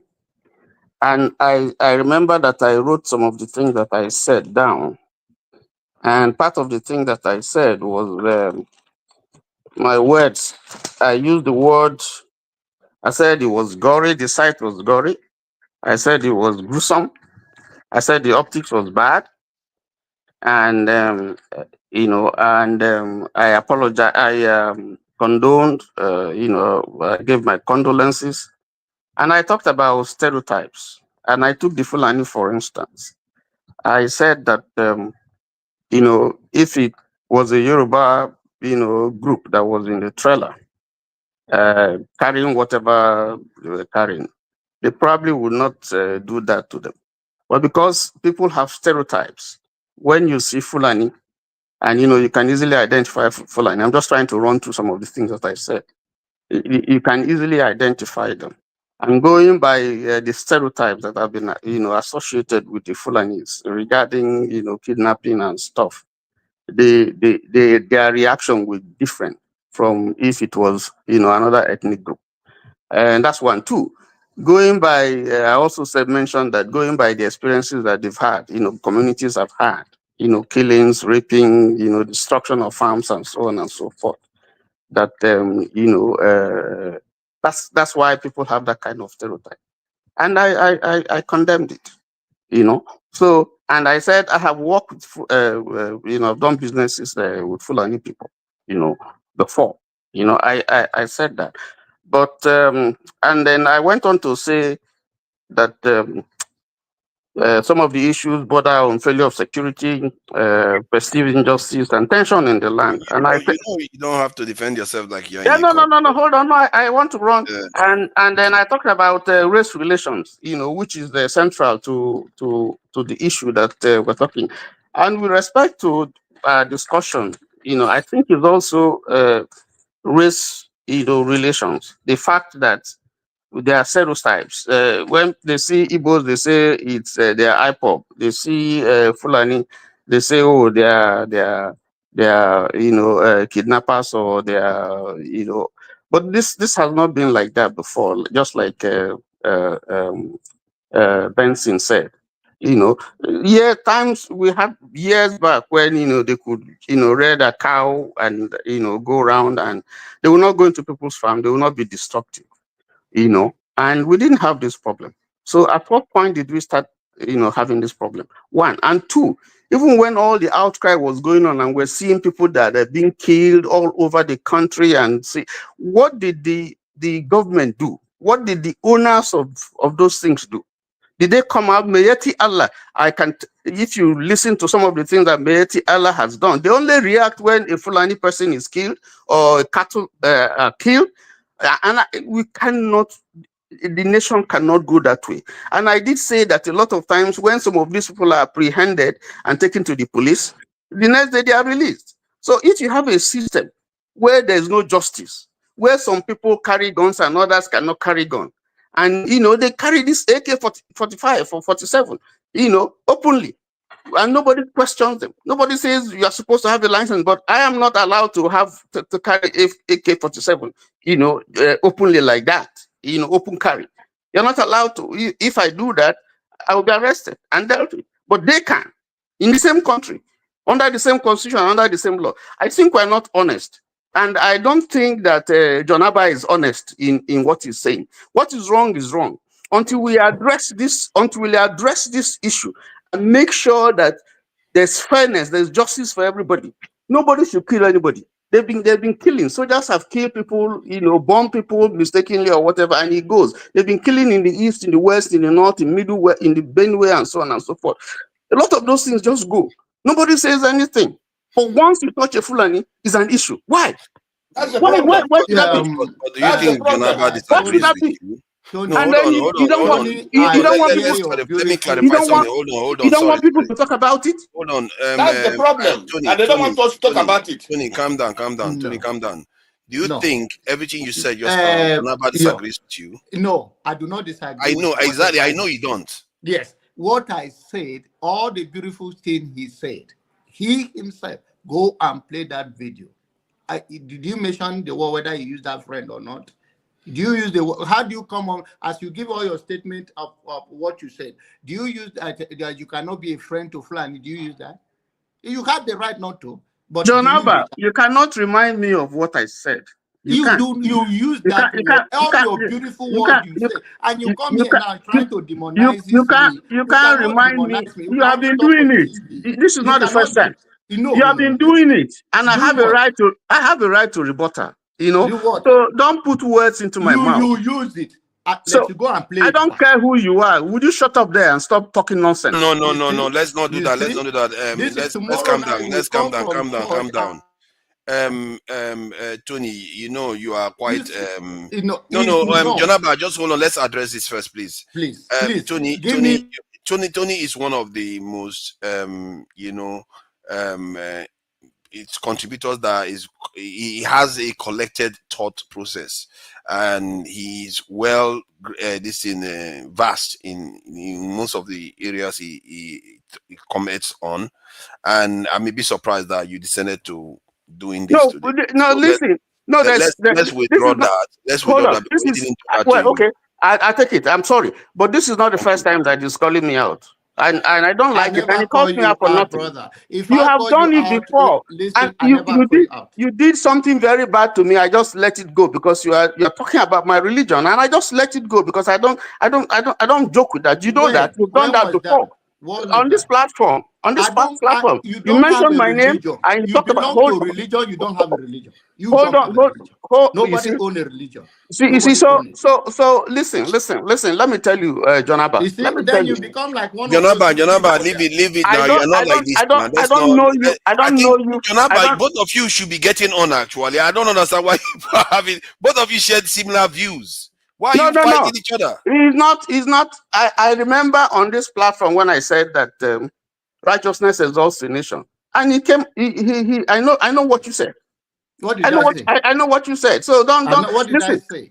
Listen, John Abba. Now, when you say your own, I was bold enough to call you out. Please, John Abba. I am always very measured when I am here on the platform.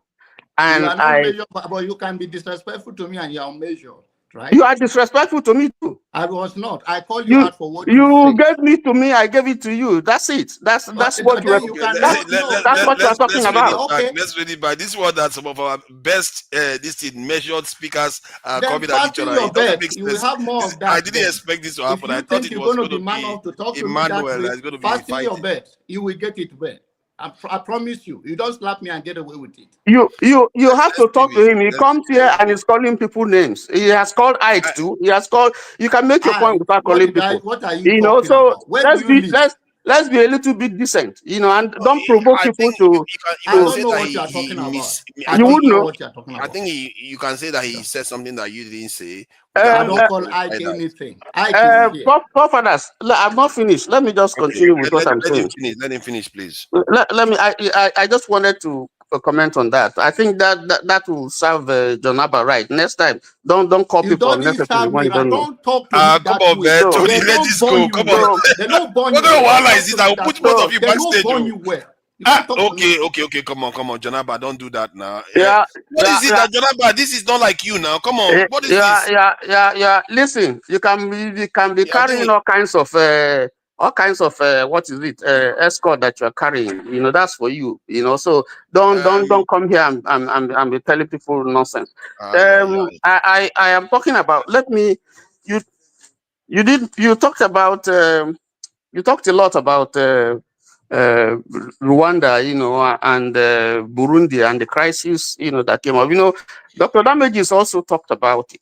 And that was one area where he was focusing on that. Is there a way that the things that we're doing now will eventually degenerate to a point where it becomes a free-for-all and you have ethnic tension and killings and so on and so forth, and probably result in the kind of thing that we have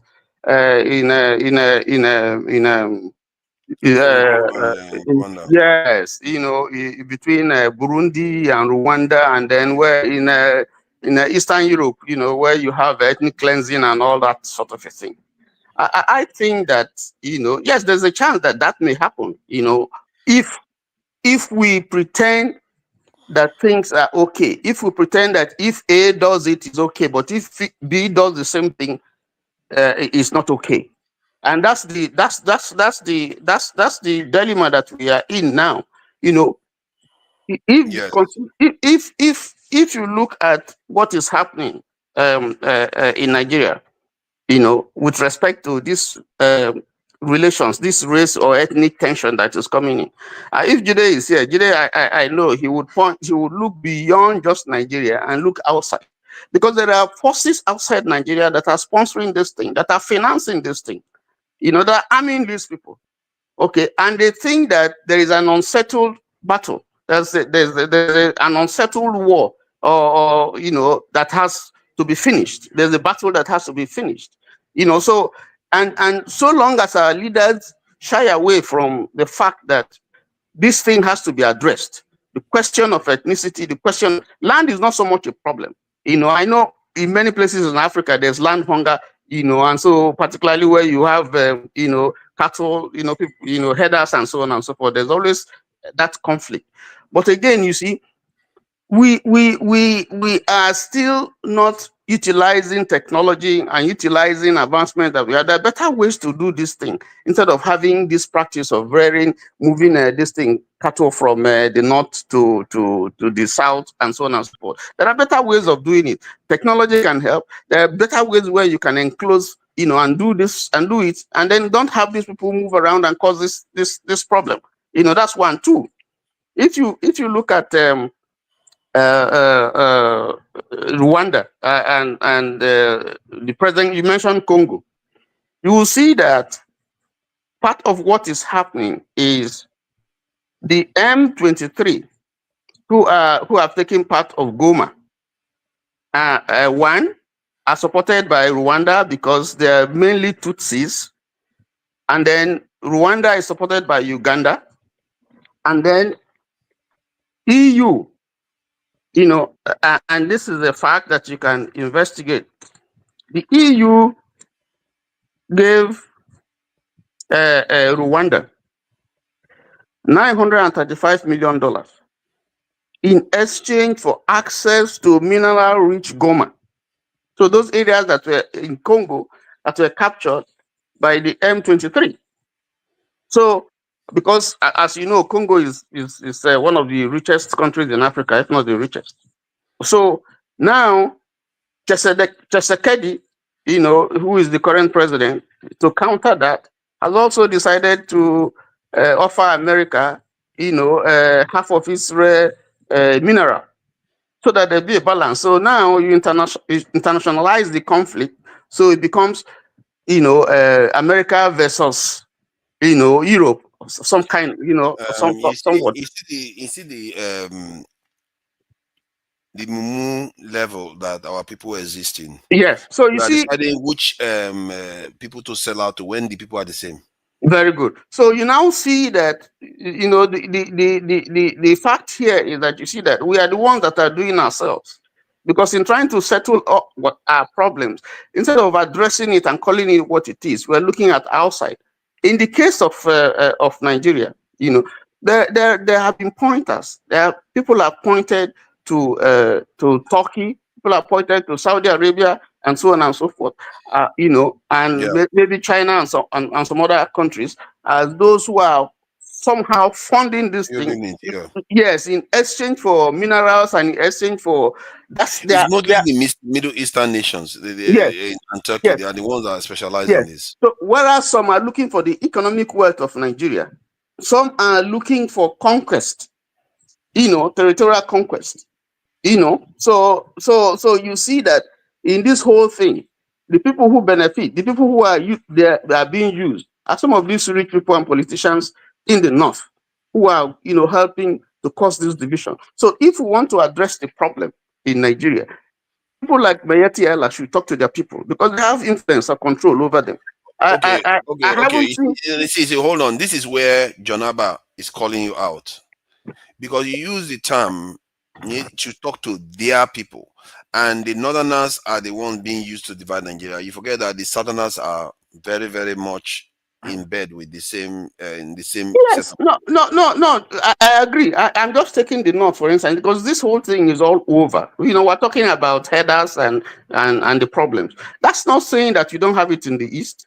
We have it in the east, and the people who are some of the people who are kidnapping people in the east, they are not Fulanis. They are not Fulanis. They are Easterners themselves. Some of the issues, the security problems and the conflicts that you have in the East. It would be wrong to say everything that is happening in the East is Fulani. No, that's not it. So what we are saying is that whether it's from the East, whether it's from the West, whether it's from the North, we must call it what it is. We must tackle this thing. Okay, what is it? Can you spell it out what it truly is? When you say we call it out for what it is, what should we call it out? What is it? I think Benson was saying that if they catch a kidnapper in the East, they don't spare him. They don't take him to the police station and then police will release him. No, they deal with him. Even the community will deal with him squarely. They don't hide, and I know that to be a fact. I know that to be a fact. So but you have situations where I mean, when we say Fulani, yes, John Abba is right to say that. Listen, you can't just pigeonhole. We use the word. You can't stereotype the whole race and say everybody is bad. Just like when they say every woman is IPOB. That's not true. We know, but we understand what they're saying. But the point that I'm making is that the cattle, you have cattle Fulani, you have town Fulani, so it's not everybody that is a cattle Fulani, but you have those who are sponsoring them, those who send them off, they own the cattle and they send them to go and take care of them. Now, these are influential people.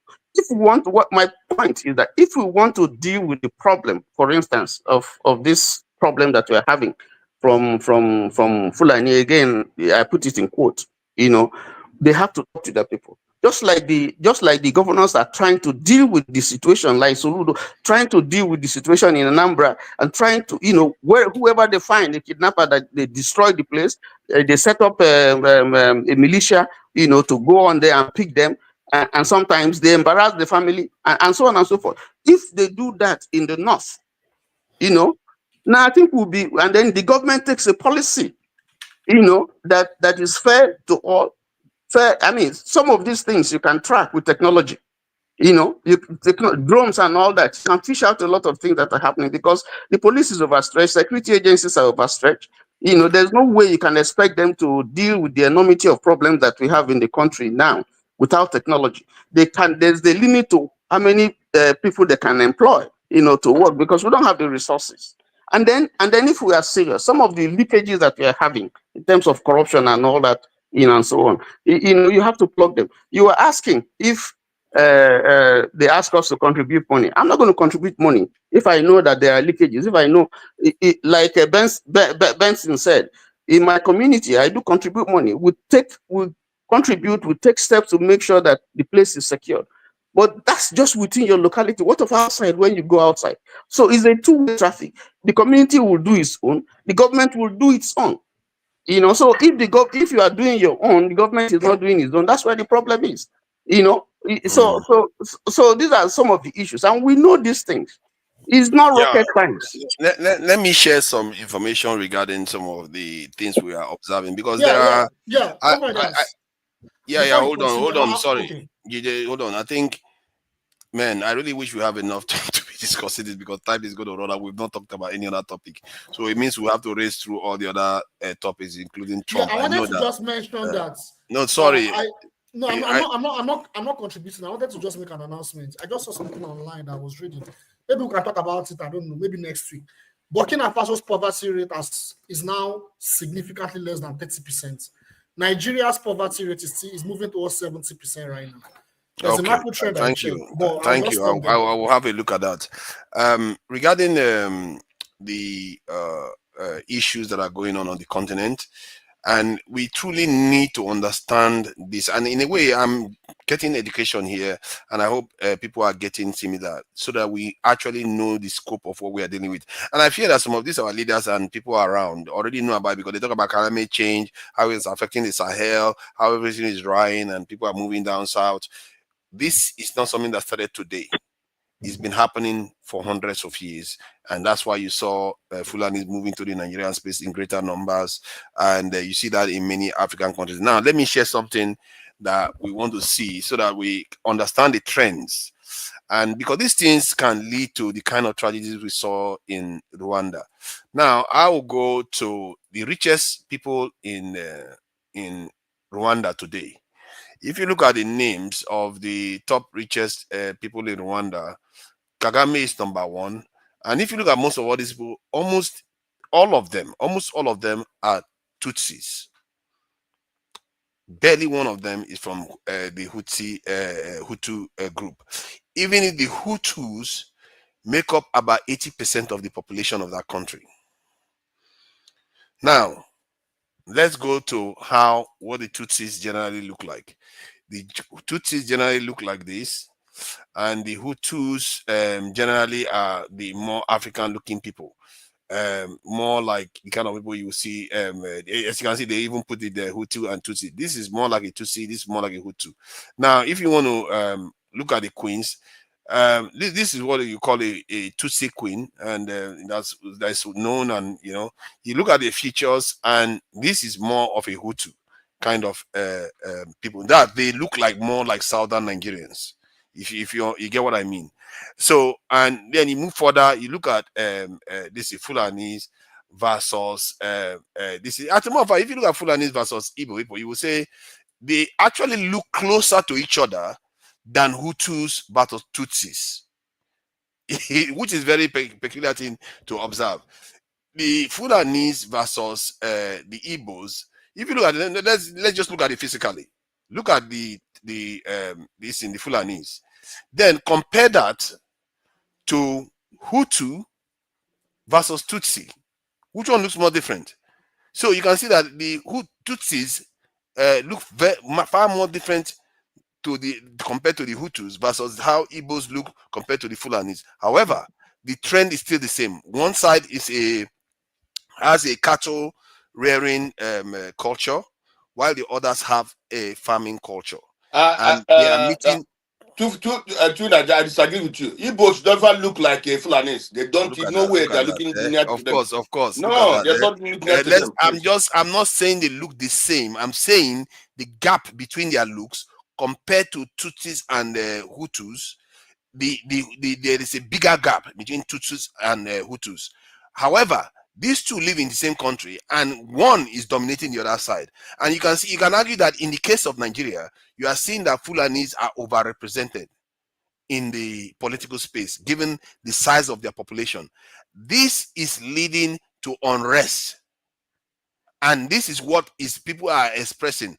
And this is something that I started a long time ago. And our leaders have to recognize this. And anybody that makes it from here to office should not just go out there and start calling all Fulanis like they are the same. Or Fulanis should not just be looking at Southerners and thinking, oh, you have the right to take land that doesn't belong to you. You don't.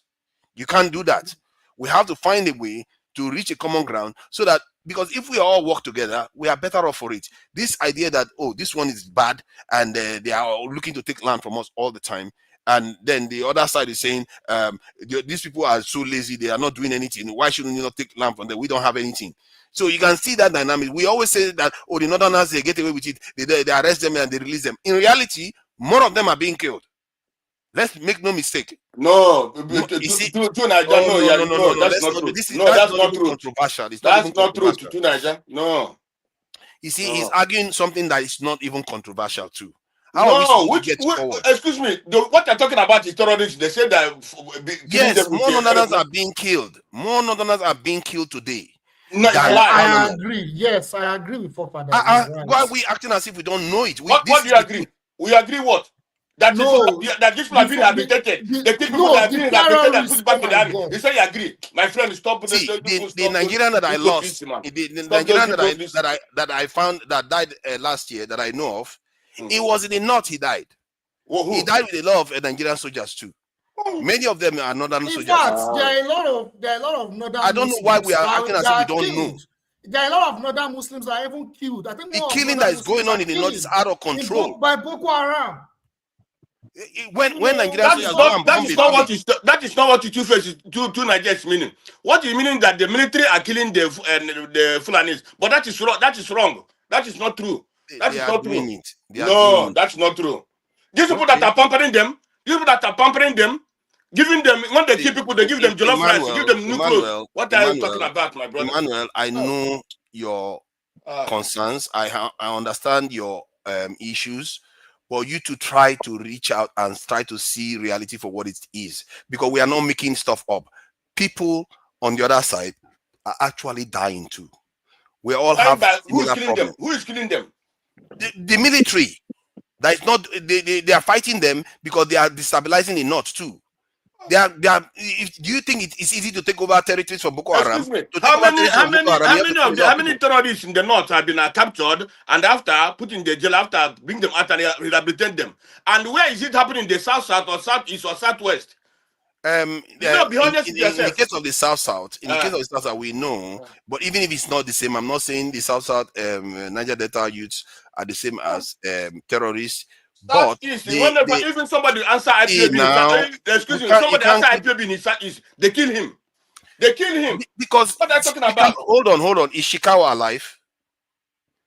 Is Shikawa alive today? Shikawa is not alive. Many northern terrorists are not alive today. They are not. To the idea that they spare them. Excuse me, Junaja. What are we? I mean, what's going on? No, we were talking about the Ondo. We are talking. I think this topic is quite important. Actually, this topic is quite important because the way we talk about each other, we have to find a way to mend fences, because this is not going to go away, and it's going to get worse if we don't find a way to get to the bottom of all these things and know how to talk to each other without creating massive division. You say Fulani this, Igbo this, and all this. We have to figure out a way to talk about these things without inflaming each other and dividing each other. Forefathers, I agree with you, but that doesn't mean that we won't speak the truth. The country, the government, the government must stand for justice for all. Until you do that, there's no way there will be this mutual suspicion. There's no way in the civil service. Let me ask you in the military. You heard what Emmanuel is saying. Even when it's not real, he's saying it. I don't agree with him with what he just said now, because I know, yes, there's a sense in which they started by attacking Christians when Boko Haram started. They started by attacking Christians in the north, and then eventually it spread, and then they started killing everybody, adopting MS, killing, and without discrimination. And now, because they didn't nip that thing in the bud early enough, because there were people who were supporting it, Now it's like cancer that has infested, they are spread all over everywhere. Now, because they are also affected, now they are now standing out for it. And it's late. But even in dealing with that crisis, it's a national crisis, even in dealing with it. I think if we want to stop this nonsense, the government has to be fair and firm.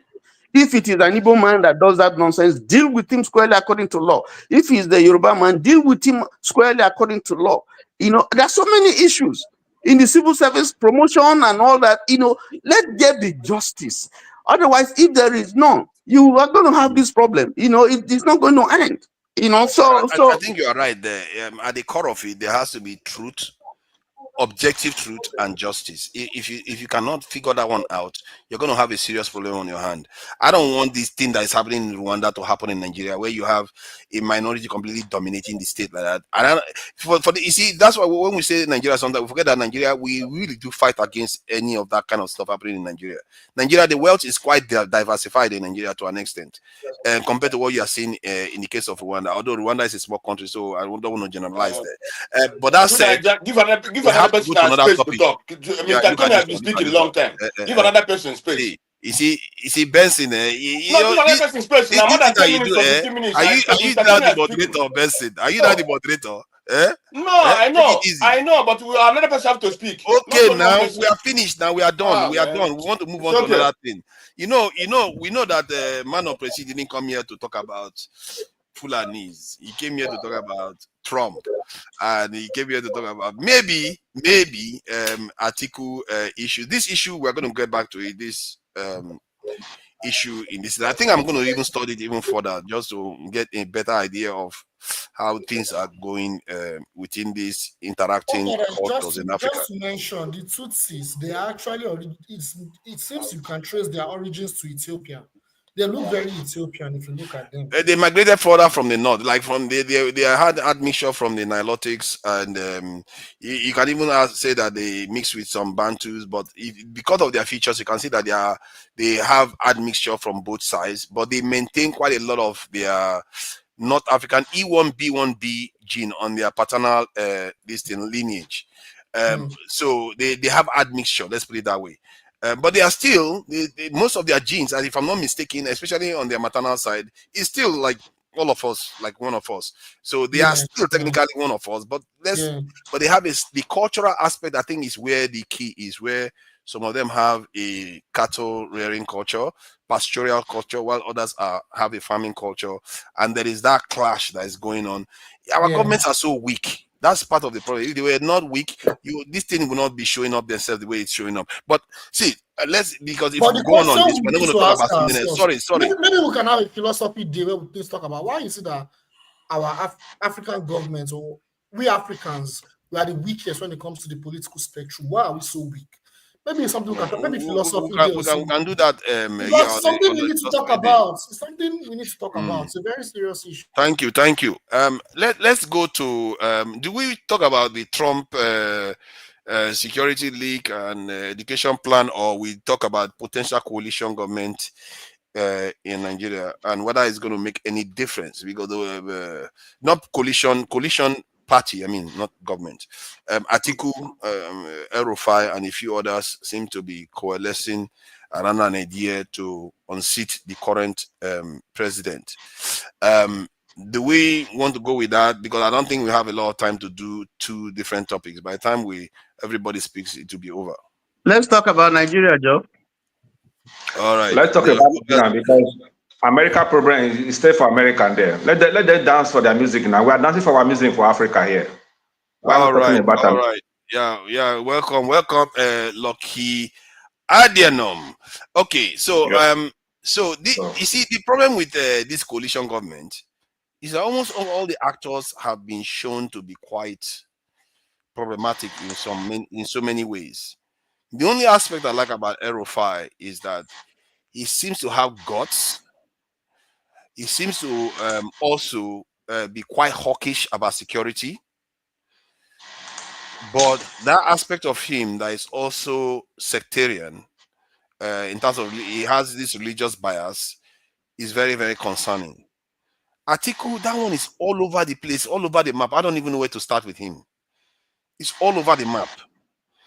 Then who else is he the SDP Adewale, Prince Adewale? He speaks very well, but he has not truly governed in any way we can be able to attribute credibility to his his policies.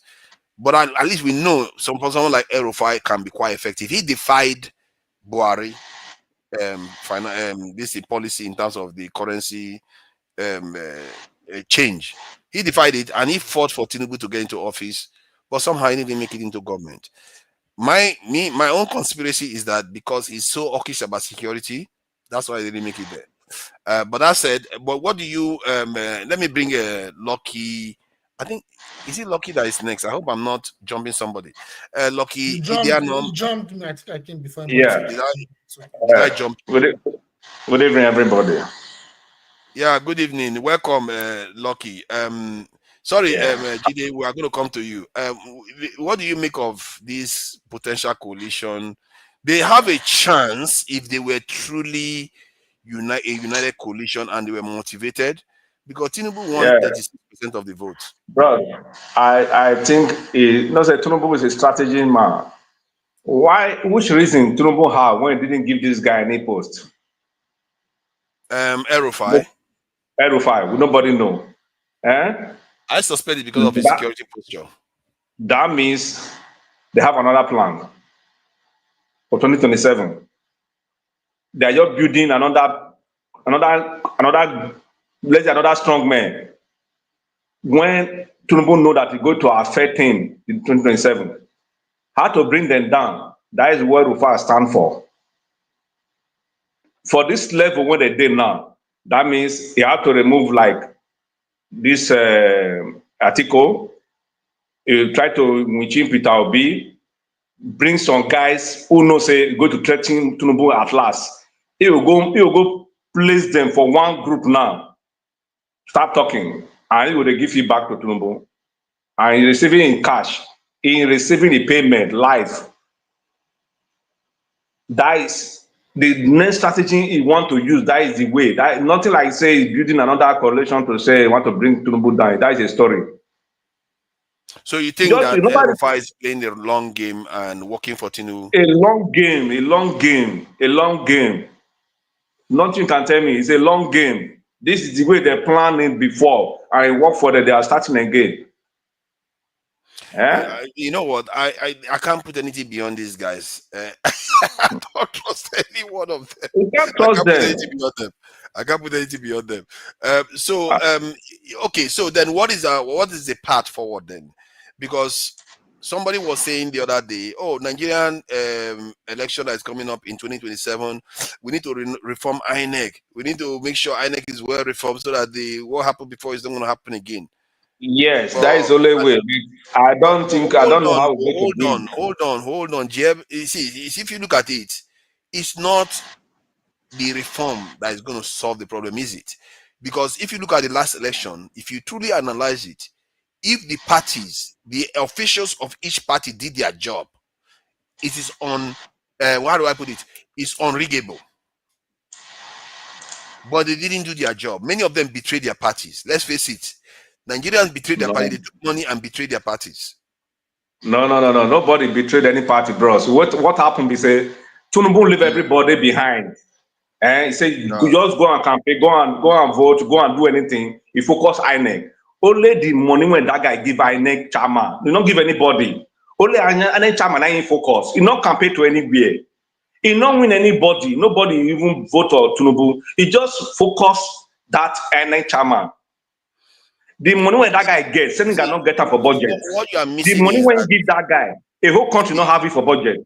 Let me give you information about this. There is information on IRES or IRES. I'm not sure how it is pronounced. There's information on IRES that shows the numbers that are written on the papers, not only the one that go to headquarters that are signed. Those IRES numbers indicate that the Tinubu government won. How did that happen? Because you have to admit the election officials betrayed their parties. That's what they are doing. Have you watched Osinbajo leak the secret? How they do it? He said UK police 60 policemen in UK. They are the one who writes and that fingerprint when they use for Nigeria. Repeat that again. Osinbajo, I will post the video for you where he was confessing how they ring that election. 60 police UK, they are the one who put that fingerprint when they use for this election. Sorry, Mr. Locke, UK police. Please send that video, please. I need that video, please. UK police will be able to put fingerprint. I would like to watch that video. Yeah, say UK police. They come to UK. He say how Tinubu tell him. Actually, how to do this thing. So that Lucky can send that video. We're all interested. Let's see it. So yes. No. I know about the video you are talking about. There was a video of Osinbajo. Can you please share it for others, please? Yeah, I will try to find it. But I that will find it. You will send it. Why are you looking for it? Let him send it to you now. Let's see it. If you can send it. Lucky, you are misinterpreting when we finish, I will find the video because I watched the video about 3 days ago. About 3 days ago, I watched the video. I think you are misinterpreting what is in the video. What is in the video is that Tinubu and Osinbajo, when their parties were rigged out of election before, they had to fight it in court. So they had to produce evidence in court. And to produce sufficient evidence to be able to overturn the initial results, they had to show the fingerprinting were fake fingerprints. And to do that, they had to go to the UK to get Scotland Yard police officers to come and do fingerprint analysis on all the voting ballots that was cast. And what they found out was that one fingerprint was moving from one place to another, and signatures were happening within seconds of each other. That is impossible for that to happen. And they proved that convincingly that the election was rigged, and they overturned quite a few of those elections. That shows you that Tinubu knew deeply, and people like Osinbajo, they knew deeply about the processes that are going on within the election system. But that's why I saw that video. That's why I felt like the way the Labour Party approached it was not sufficient. Forefather. So which election was that? I don't know the precise one, but I think it's about just maybe when Buhari first came into office, because it seems like it goes a bit further back. when that happened. What are you saying? Are you saying that Buhari and Osibanjo have been on different parties at some point? No. I mean, when they came into office, like No, APC was supposed to you get were more saying that officials. they were rigged. They were rigged. See, Yes. No. Sorry, for What is fathers. the video? Bring the video so I understand what we are saying now. Because half of the time when we speak, even we all seem to be intellectuals, seem to be knowledgeable people, but we talk sometimes where even our children will listen to us and wonder, like, are these people okay? You are wicked, though. No, it's because how can somebody like Osibanjo go on telly, on record, and say that this is how we rigged election? No, No. He nobody. didn't say that. That's not what he said. That's It's the what opposite. Lucky was saying. That's why I say he That's misinterpreted what it. Lucky. So Yeah, he that's what misinterpreted Lucky it. was. You see the way he explained, the way he explained now is not the way the guy who present the video explain it. Yeah, that one was being silly, really. I think the That way is he what acted I that one. that's what I personally understand. The guy who present the video when I watch is not the way he explained. It's not the way he explained. You explain different way now. The other guy explain different way. But you see, Mr. Lucky, the point I'm trying to make us all to agree, we're adults. We're technically speaking like the fate of the nation. If we hear something, somebody say something, we have a responsibility to drill down, ask ourselves, what is this man saying? In my place, there is a saying that magana wawani, majinta ba wawa bane. Let's check it out, what he said, so that we No, sorry, understand. I I beg think. your fathers. Can I just make my point? Then you play it so that we All can. right. Let me move it out of the way so that I bring you So I forward. was saying that in my place there is a saying that "Mafaɗin magana wawa ne, majinta ba wawa bane," meaning that if the person saying something is stupid, you that is listening, you cannot afford to also be stupid. The bane of this country is half of the time we don't drill down. Somebody will say something, we just jump on it and carry it. We tend to always keep our thinking cap at home all the time. This for me, yes, if the guy was explaining something like, does it make sense? That's the question. That somebody at Osibanjo's level will come on public television and say, yes, this is how we rig the election. We got 60 people from the UK to rig the election for us. That cannot make sense. Yeah, in So who actuality, make the what he was people? saying Who is make that the fingerprint? this is how we actually defeated rigging. That's what Obsinbajo was basically saying. He was describing how they defeated rigging, and it was quite advanced. And this is why when I was telling this in the obedience that okay, the way this case was handled was not good enough. It didn't meet the standard that Osinbajo and Tinubu met to defeat their opponent. They went to the UK to get fingerprint experts. They were not playing around. They had to prove something that had never happened before. They did things that never happened before to overturn an election. So that should tell you the kind of challenge you face in Nigeria. If you really want to win, you have to fight. Sometimes I feel like the opposition in Nigeria they don't even care. That concerns me a lot because I think Tinubu might win the election again without even doing that well for Nigerians because the opposition doesn't seem to be motivated enough to want to defeat him. But that said, I will, welcome Forefathers, can I Ngosika speak? for joining us. Can I You speak? know, you can Please, speak whenever you can need you to play speak. that video? Can you Just play speak that in video? Guinea. Forefathers, can You I want me speak? to play the video? Yeah. Forefathers, I don't have a lot of time. forefathers, can I speak? Oh, Let Ngosika say something first before we listen because we don't have a lot of time. Please, Ngosika, please go ahead. Can you let him go take a speak, please? You know, he's in Nigeria. Oh, look at that. When Good everybody has moved on evening, now. So always these everyone. Democrats. Good evening. It's been a while. Mr. Masker, shout out to longest time. Mr. John, I of Prestige. Hey, I have missed this gathering. It's so good to be here again. Forefathers, you're becoming like our ancestor through. You're becoming like our ancestor. Good evening, sir.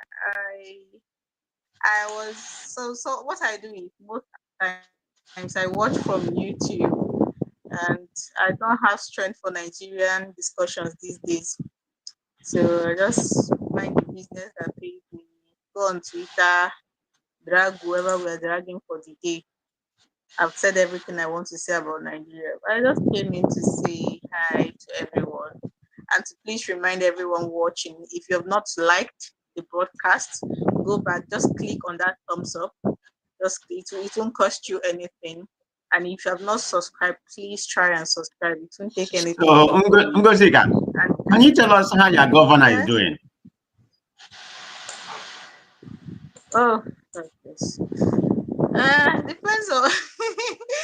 Do you want the truth or you want PR? No, inside this man of prestige, he always likes Wala all the time. I want the truth. We have 30 minutes to go. You want to start bringing the Anambra or Enugu state politics into this? Anyway, I'll just one of prestige. Maybe if I'm able to join the show tomorrow, one of the topics ties into something to do with Enugu. I will just, we now have Enugu Air. That's one of his latest ventures. He's trying to introduce. That's good. This man is just looking for avenues to trade well scarce resources, but it's well. So on the topic, the last topic we were discussing before, I was actually hoping we were going to play the video. I hope my time does not, because I'm really interested to see the video. Your interpretation of the video and Mr. Lucky's interpretation of the video are two different things. And me, more than ever, I'm curious to see it. Let me hear for myself, make my own decisions, what is really going on. But this whole coalition thing is just a part. I've said this on this show so many times that until 2023, I used to be very naive about Nigerian divisions, the lines on which we were divided. I was scared of my naivety by baptism of fire of 2023. I call it the political baptism of fire. I was scared of it. I'm no longer naive. The only way to build this country is to scatter it, and then we'll rebuild from the ashes. Everything we have now has been tampered with. The judiciary, the legislature, and it's crazy because I read and I know that even it wasn't this bad during the military era. You could say your mind, but I'm telling you now that in Nigeria you can't speak freely. It's scary. You cannot speak freely. I know many of you saw that video of Remi Tinubu at that nursing college in Abo. You are telling somebody that their mama be this, and they're telling you now your mama be this, and you're expelling a student over it. If it wasn't for the social media outrage, that girl would have been expelled for making a video of people telling Remi Tinubu that she is not their mother. And for God's sake, she is not their mother. They know their mama, their house or their grave. Why is she trying to force herself on people's children? She is not their mother. They did nothing wrong. It's crazy. Every day, every single day, I wake up wondering who is going to get into trouble today for speaking. Because gone are the days where you can say whatever you want about public officials and get away with it. You can't anymore. You either say nice things or shut up. And it's something we should be worried about. And for those who constantly find a way, for those who constantly find a way to defend what this administration does, I have only one thing to say. Nigeria is turn by turn. Nigeria is turn by turn. If we started nipping this thing in the bud when it started, we won't be here. But we are doing, it does not concern me. My thief is better than your thief. Did your thief not steal yesterday? Why are you trying to stop my own thief from stealing? We're all playing ostrich and it got this bad. And now we are all F. And the only way up is to go down. And if we're able to rise again, fine. If we are not, so be it. Goodbye to the hope of Africa, so to speak. So I'll leave you gentlemen to continue with it. Thank you so much. Good night.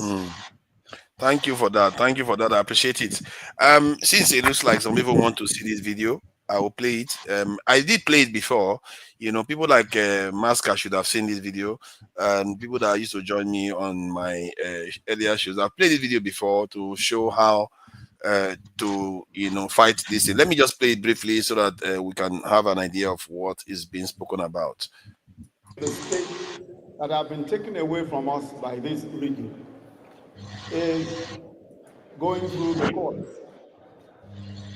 And he said to me that the only way is by proving that there was multiple voting.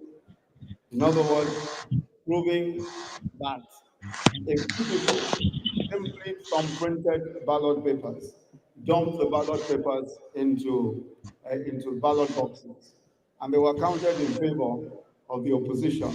Then, of course, the PDP. He then said to me that the only way we can do this is by somehow, he says, I don't know how you are going to do it, but somehow proving by forensic evidence that this is exactly what happened. I said to him, I said, Ashwaju, look, nobody has ever proved an electoral case, an electoral petition by forensic evidence. There's just no history of it. He said, and I said, what is even more? We have over a million ballot papers. If we consider all of the ballot papers in each of these states, there are over a million. In fact, at the time, there were about 1.3 million ballot papers, putting together all the states.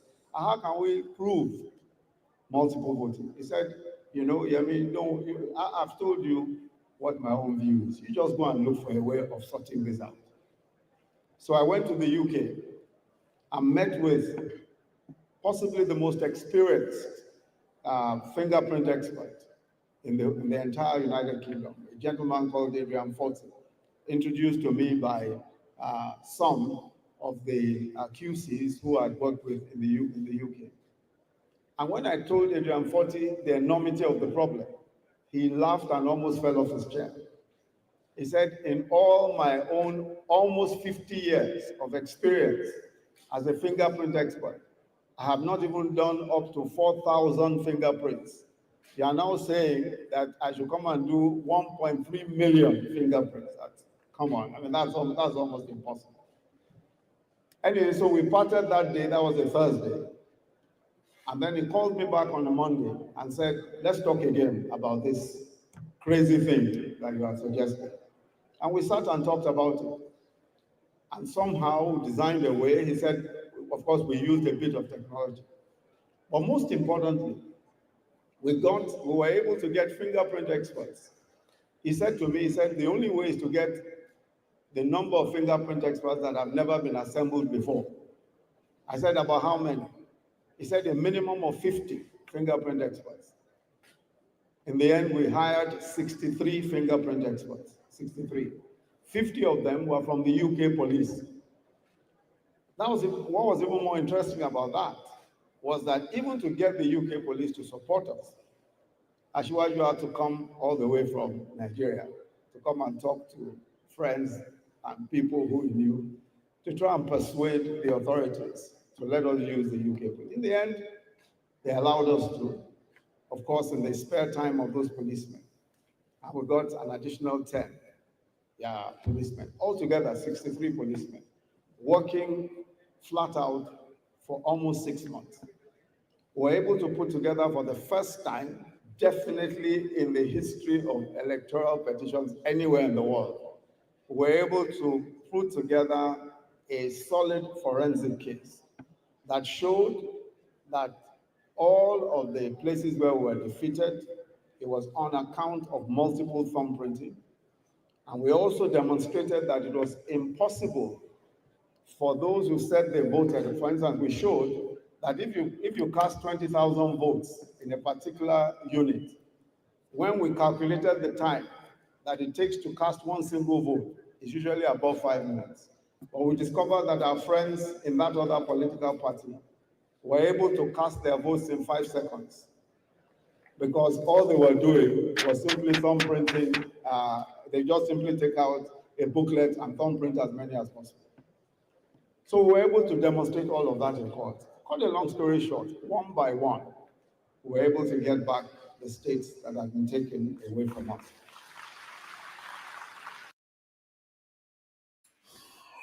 So that is what I mean by they understood the process more deeply than most Nigerians gave them credit for. And when people understand the process, they can be able to subvert it and sidestep it as much as they like. And did you see that type of dedication with the way Tinubu was fought against when the election results was called? I didn't see that. And when I was saying that they didn't do enough to overturn it, these people don't play around. Look at how meticulous they were. What they had to do to overturn an election. They proved it on so many different levels. Fingerprint, the time it took, and everything to make sure the judge cannot, in good conscience, say, no, that's I still won the election. You can't, with all that evidence.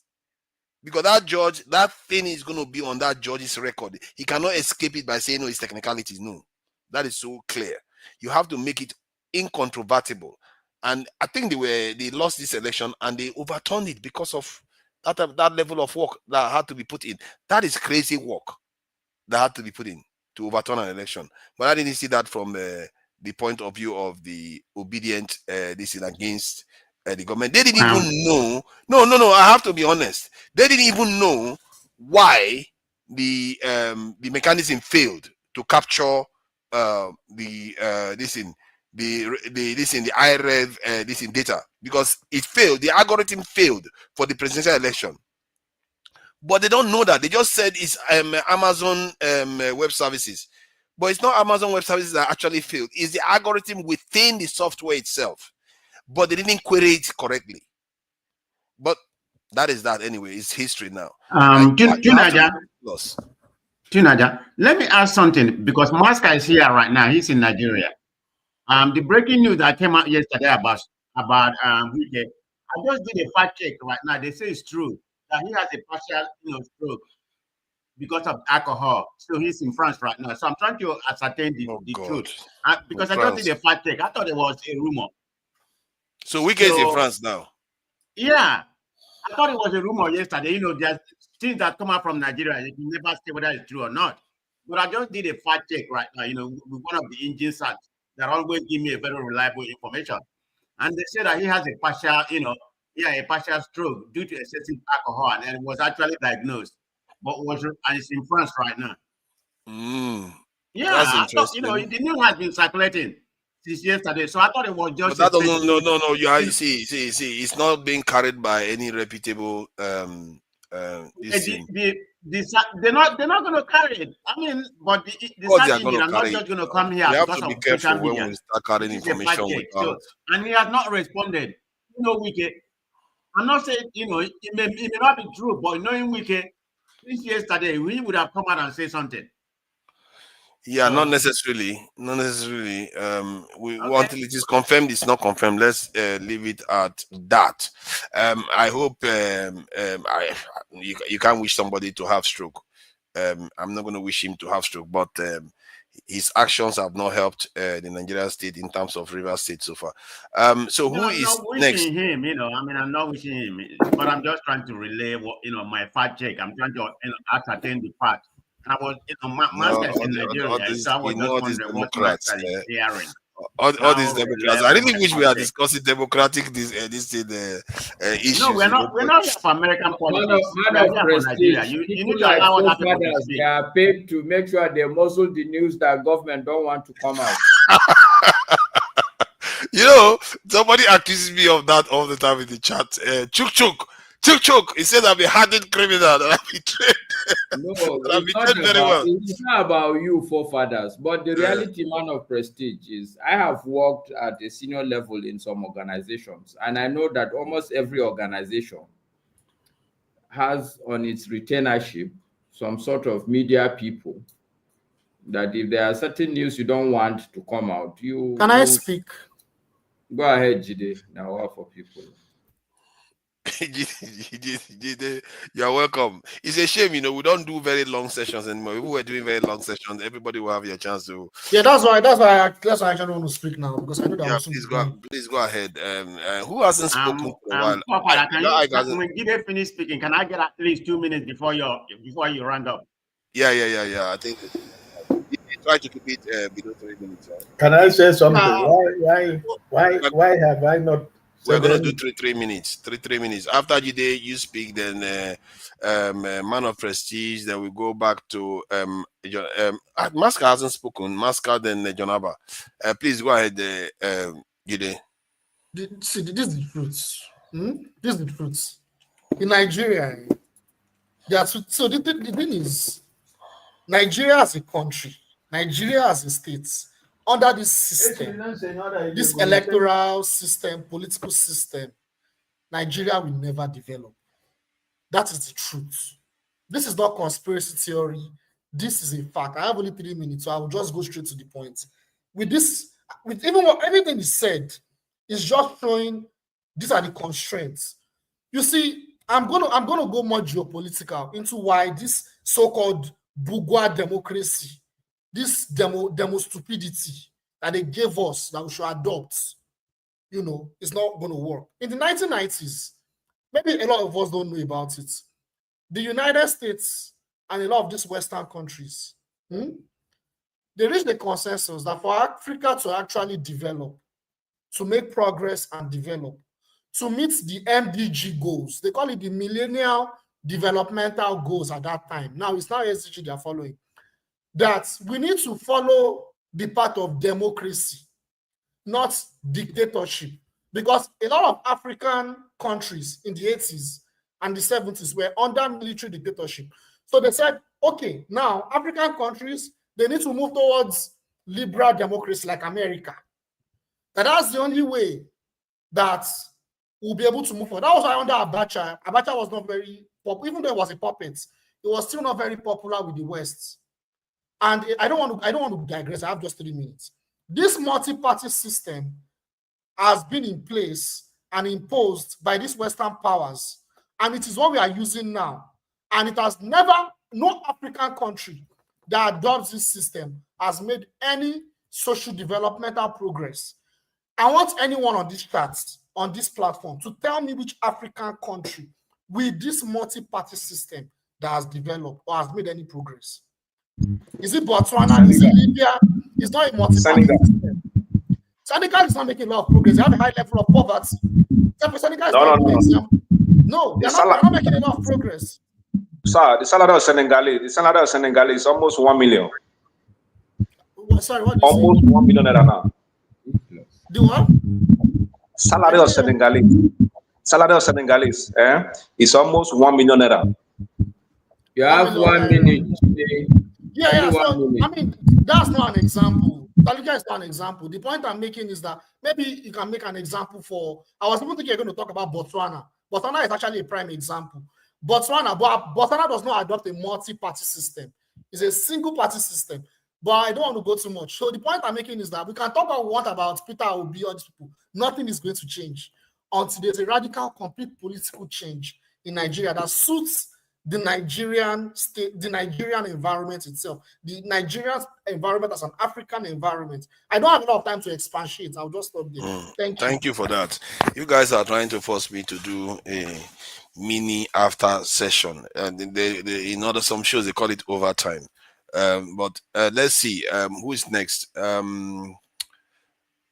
Who was next? I think it's Ike. Let me bring him on the mask. I know before Ike, I just wanted to say something. There was something you said, and that prompted me to come in. Can I say it real quick before any other thing? Want to add Oga Ike, and you want to make it quick. Oh, Oga Ike, please, can I just make some submission? Forefathers, you know very much about the cat, right? And what does the cat do? What is one dynamic thing that the cat do? It means that the cat, whenever the cat poops, it doesn't like any other person seeing its, physics and other stuff. It finds a way of hiding it from, the physical eyes of humans and all that. It doesn't mean that it does not is itself, but it does and does it in a different way. All this narrative about the fact that you were saying something about, the opposition didn't do this, the opposition didn't do that, and all that kind of a thing. Who will give them the ballot papers? The one that they destroyed? Or which one? The INEC that was supposed to give the documents couldn't even supply the documents. At first they said, oh, that they said it in a server. Later they said, oh, the server is no longer there. They don't even have any server.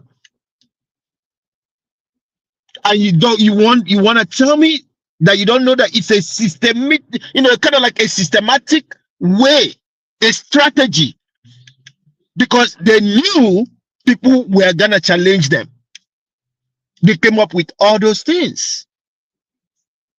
So when we talk, and then apart from that, do you know how much it will cost for a forensic person, to come? How many are they gonna look?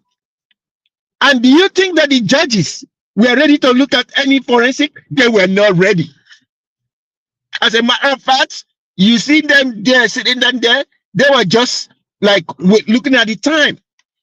As in, let these people talk. They already made the decision. They already did what they're supposed to do.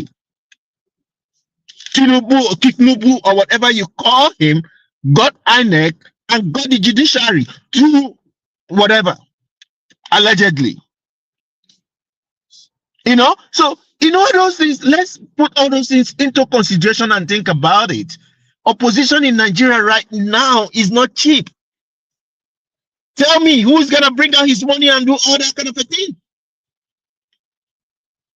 It's not gonna be 10 million. It's not gonna be. It's not gonna be 1 billion.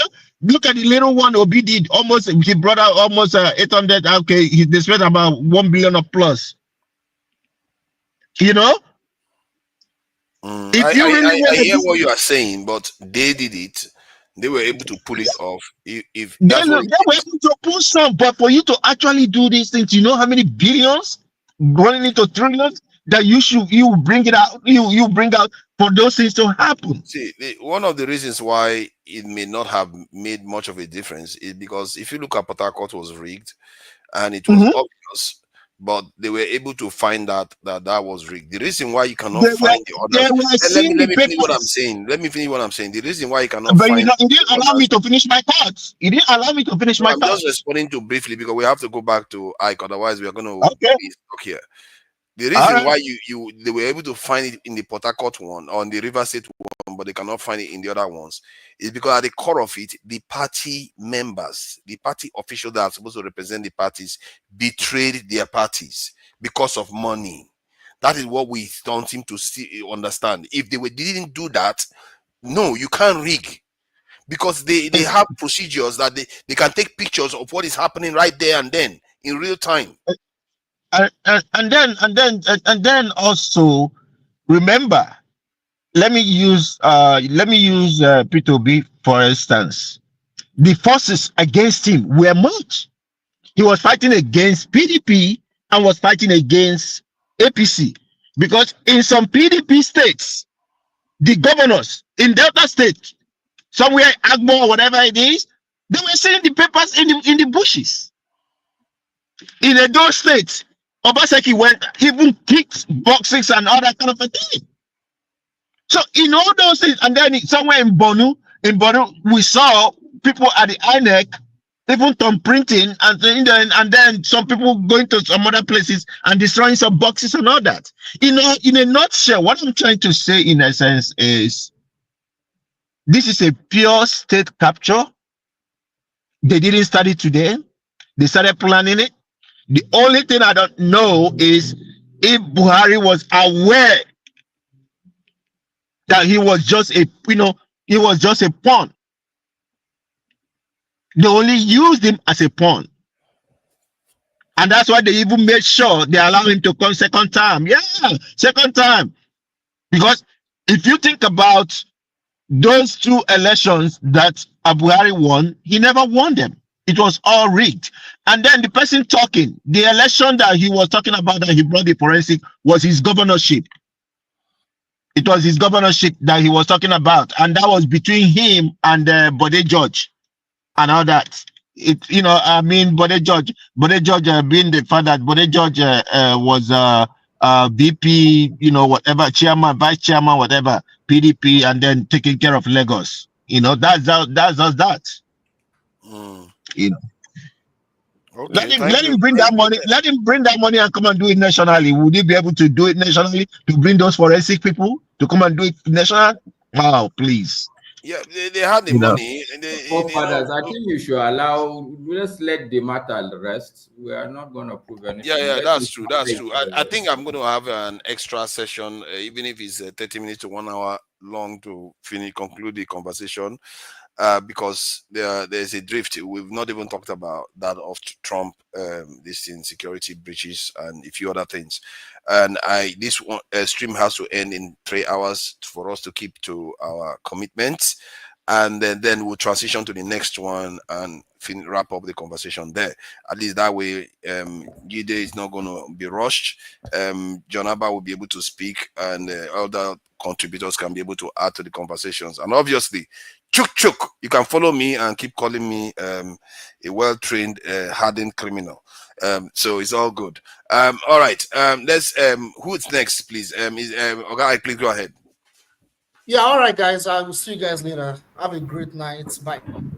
All right. Yeah. Sorry. What are we talking about? We're talking about the coalition of the political parties. Is that? You are muted, forefathers. Yes, it's true. Yeah, Atiku, Erufai, they are looking to come together and with a few others to form opposition to President Tinubu. You would think normally that would have been a formidable death blow to APC, because APC currently won 36% of the vote.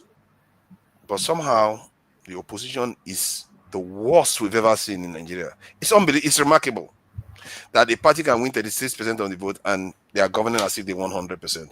What do you make of this, please? Well, is the transfers in Nigerian politics. So political parties and politicians can decide to move anywhere they want.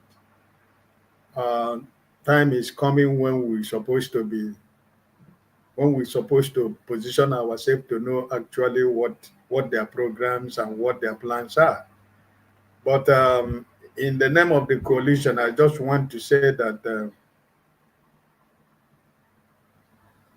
the political party that Erufai has gone, if we are living in a decent society where there is rule of law, Erufai by now is supposed to be facing ethnic cleansing tribunal in Nigeria for 8 years that he was the governor of Kaduna State. He cleansed the whole of southern Kaduna. He has a lot of blood in his hand. He has committed so much. Not only that, his religious beliefs and antecedent is what is known by everybody. Even his son is still, even up to this year, still threatening the people of southern Kaduna. So I don't know the kind of political alliance we are talking about. He had a lot of questions to answer Nigerians. He went as far as saying that Mr. Peter Obi, when he was governor, he was giving ID card to the Northerners in Anambra, which was a lie. And it was debunked for so many, but he continued to carry the news until even the day Mr. Peter Obi went to see the Northern elders in Kaduna, he still repeated it, which you know that it was a lie. So I do not want to talk about this realignment and positions. I am following my principle, who every one of you know that Mr. Peter Obi, which you have said 2 weeks ago, that he's still a member of Labour Party. And that's where I stand. Until when he says that he's no more a member of Labour Party, then he will tell us, his followers, we that are obedient, he will tell us where he's going. And by then that I, Mr. I personally will be able to make a statement. For me personally, the way I feel about the realignment and the coalition they're trying to be. But for now, I see everything as, political decisions or political transfer, I like I said last 2 weeks or 3 weeks ago, I am going to hold my principle to what he said, what he told us here. If any coalition is to grab power, he is not going to be part of it. I am still holding that word. And eventually, until when he makes that decision where he's going, then we'll be able to know. And they ask him again, are there people in Nigeria that you are not ready to work with? He said, yes, there are a lot of them that he will not be ready to work with. So I am holding those. There are one of the 3 things that I wrote in my diary. I am waiting. By the time he makes this decision, then that's when I will know what I'm going to say. But as long as this coalition of the issue of El-Rufai and Atiku and, it's political season. So I am not going to tell anybody not to aspire to be president of Nigeria, because everybody has the fundamental human right to aspire to lead Nigeria. But then Nigerians themselves, 2023 has taught us a lot of lessons. The present government has taught us a lot of lessons. So it's left for Nigerians to say, we want to continue what we are doing now, or we want to make a change. And if we want to make a change, what kind of change are we going to make? Are we going to make a change just to grab power to dislodge APC? Are you going to make that change for the welfare and benefit of Nigerians? Which one are we going to hold you accountable for? So this is the season. I'm not surprised what is going on. There's so many stories everywhere, here and there. But at the end of the day, like I told you, and realignment, El-Rufai will not just become an innocent man today just because he left APC, and now he's in SDP, and now we say, no, we give him a pass. No, he has so many questions he has to answer to Nigerians. Until when we know where the political grouping and association and realignment is going, and until we know the kind of position or the kind of influence that is going to wield in the new association, or what kind of role that he in particular is going to play, then that is when people like me will have something to say, right? So I'm not stopping anybody to aspire to rule Nigeria. I think if he wants to be president of Nigeria, I'm not going to stop him from doing that. But the question is, all of you that are trying to come together, are you trying to come together for the betterment of Nigeria, or are you just trying to come together to grab power for your own selfish interests? So we Nigerians will now, by then, will be able to make our choices and know which way we have to go. But for now, I reserve my comments for the realignment until when we know where we're going. But as for now, I just believe what Mr. Peter Obi said. It doesn't matter what is going around. He said that he is still a member of Labour Party. And if he is going to leave Labour Party, that we, the obedience, we will know. So I leave it there. Thank you. I think we'll carry on the next one. Maska hasn't said his part, and Man of Prestige, John Abba hasn't said anything. So the link is in the private chat. You can just jump on there, then you'll be at the backstage on the new live stream. And the viewers, the live stream is going to be coming on immediately after this one. So you can just look out for it as this one is ending. Then the new live is going to come in. Just check True Niger, Dr. Damages, Iroko Post TV. You're going to see the live stream come on there, and you can carry on viewing the conversation. But we are going to be ending it right now. So I thank you all for joining us so far. If we're not going to be meeting you again, we'll see you maybe tomorrow for the interview, or anytime else we're going to see you. Thank you for joining us, and let's go to the next live stream. Thank you all.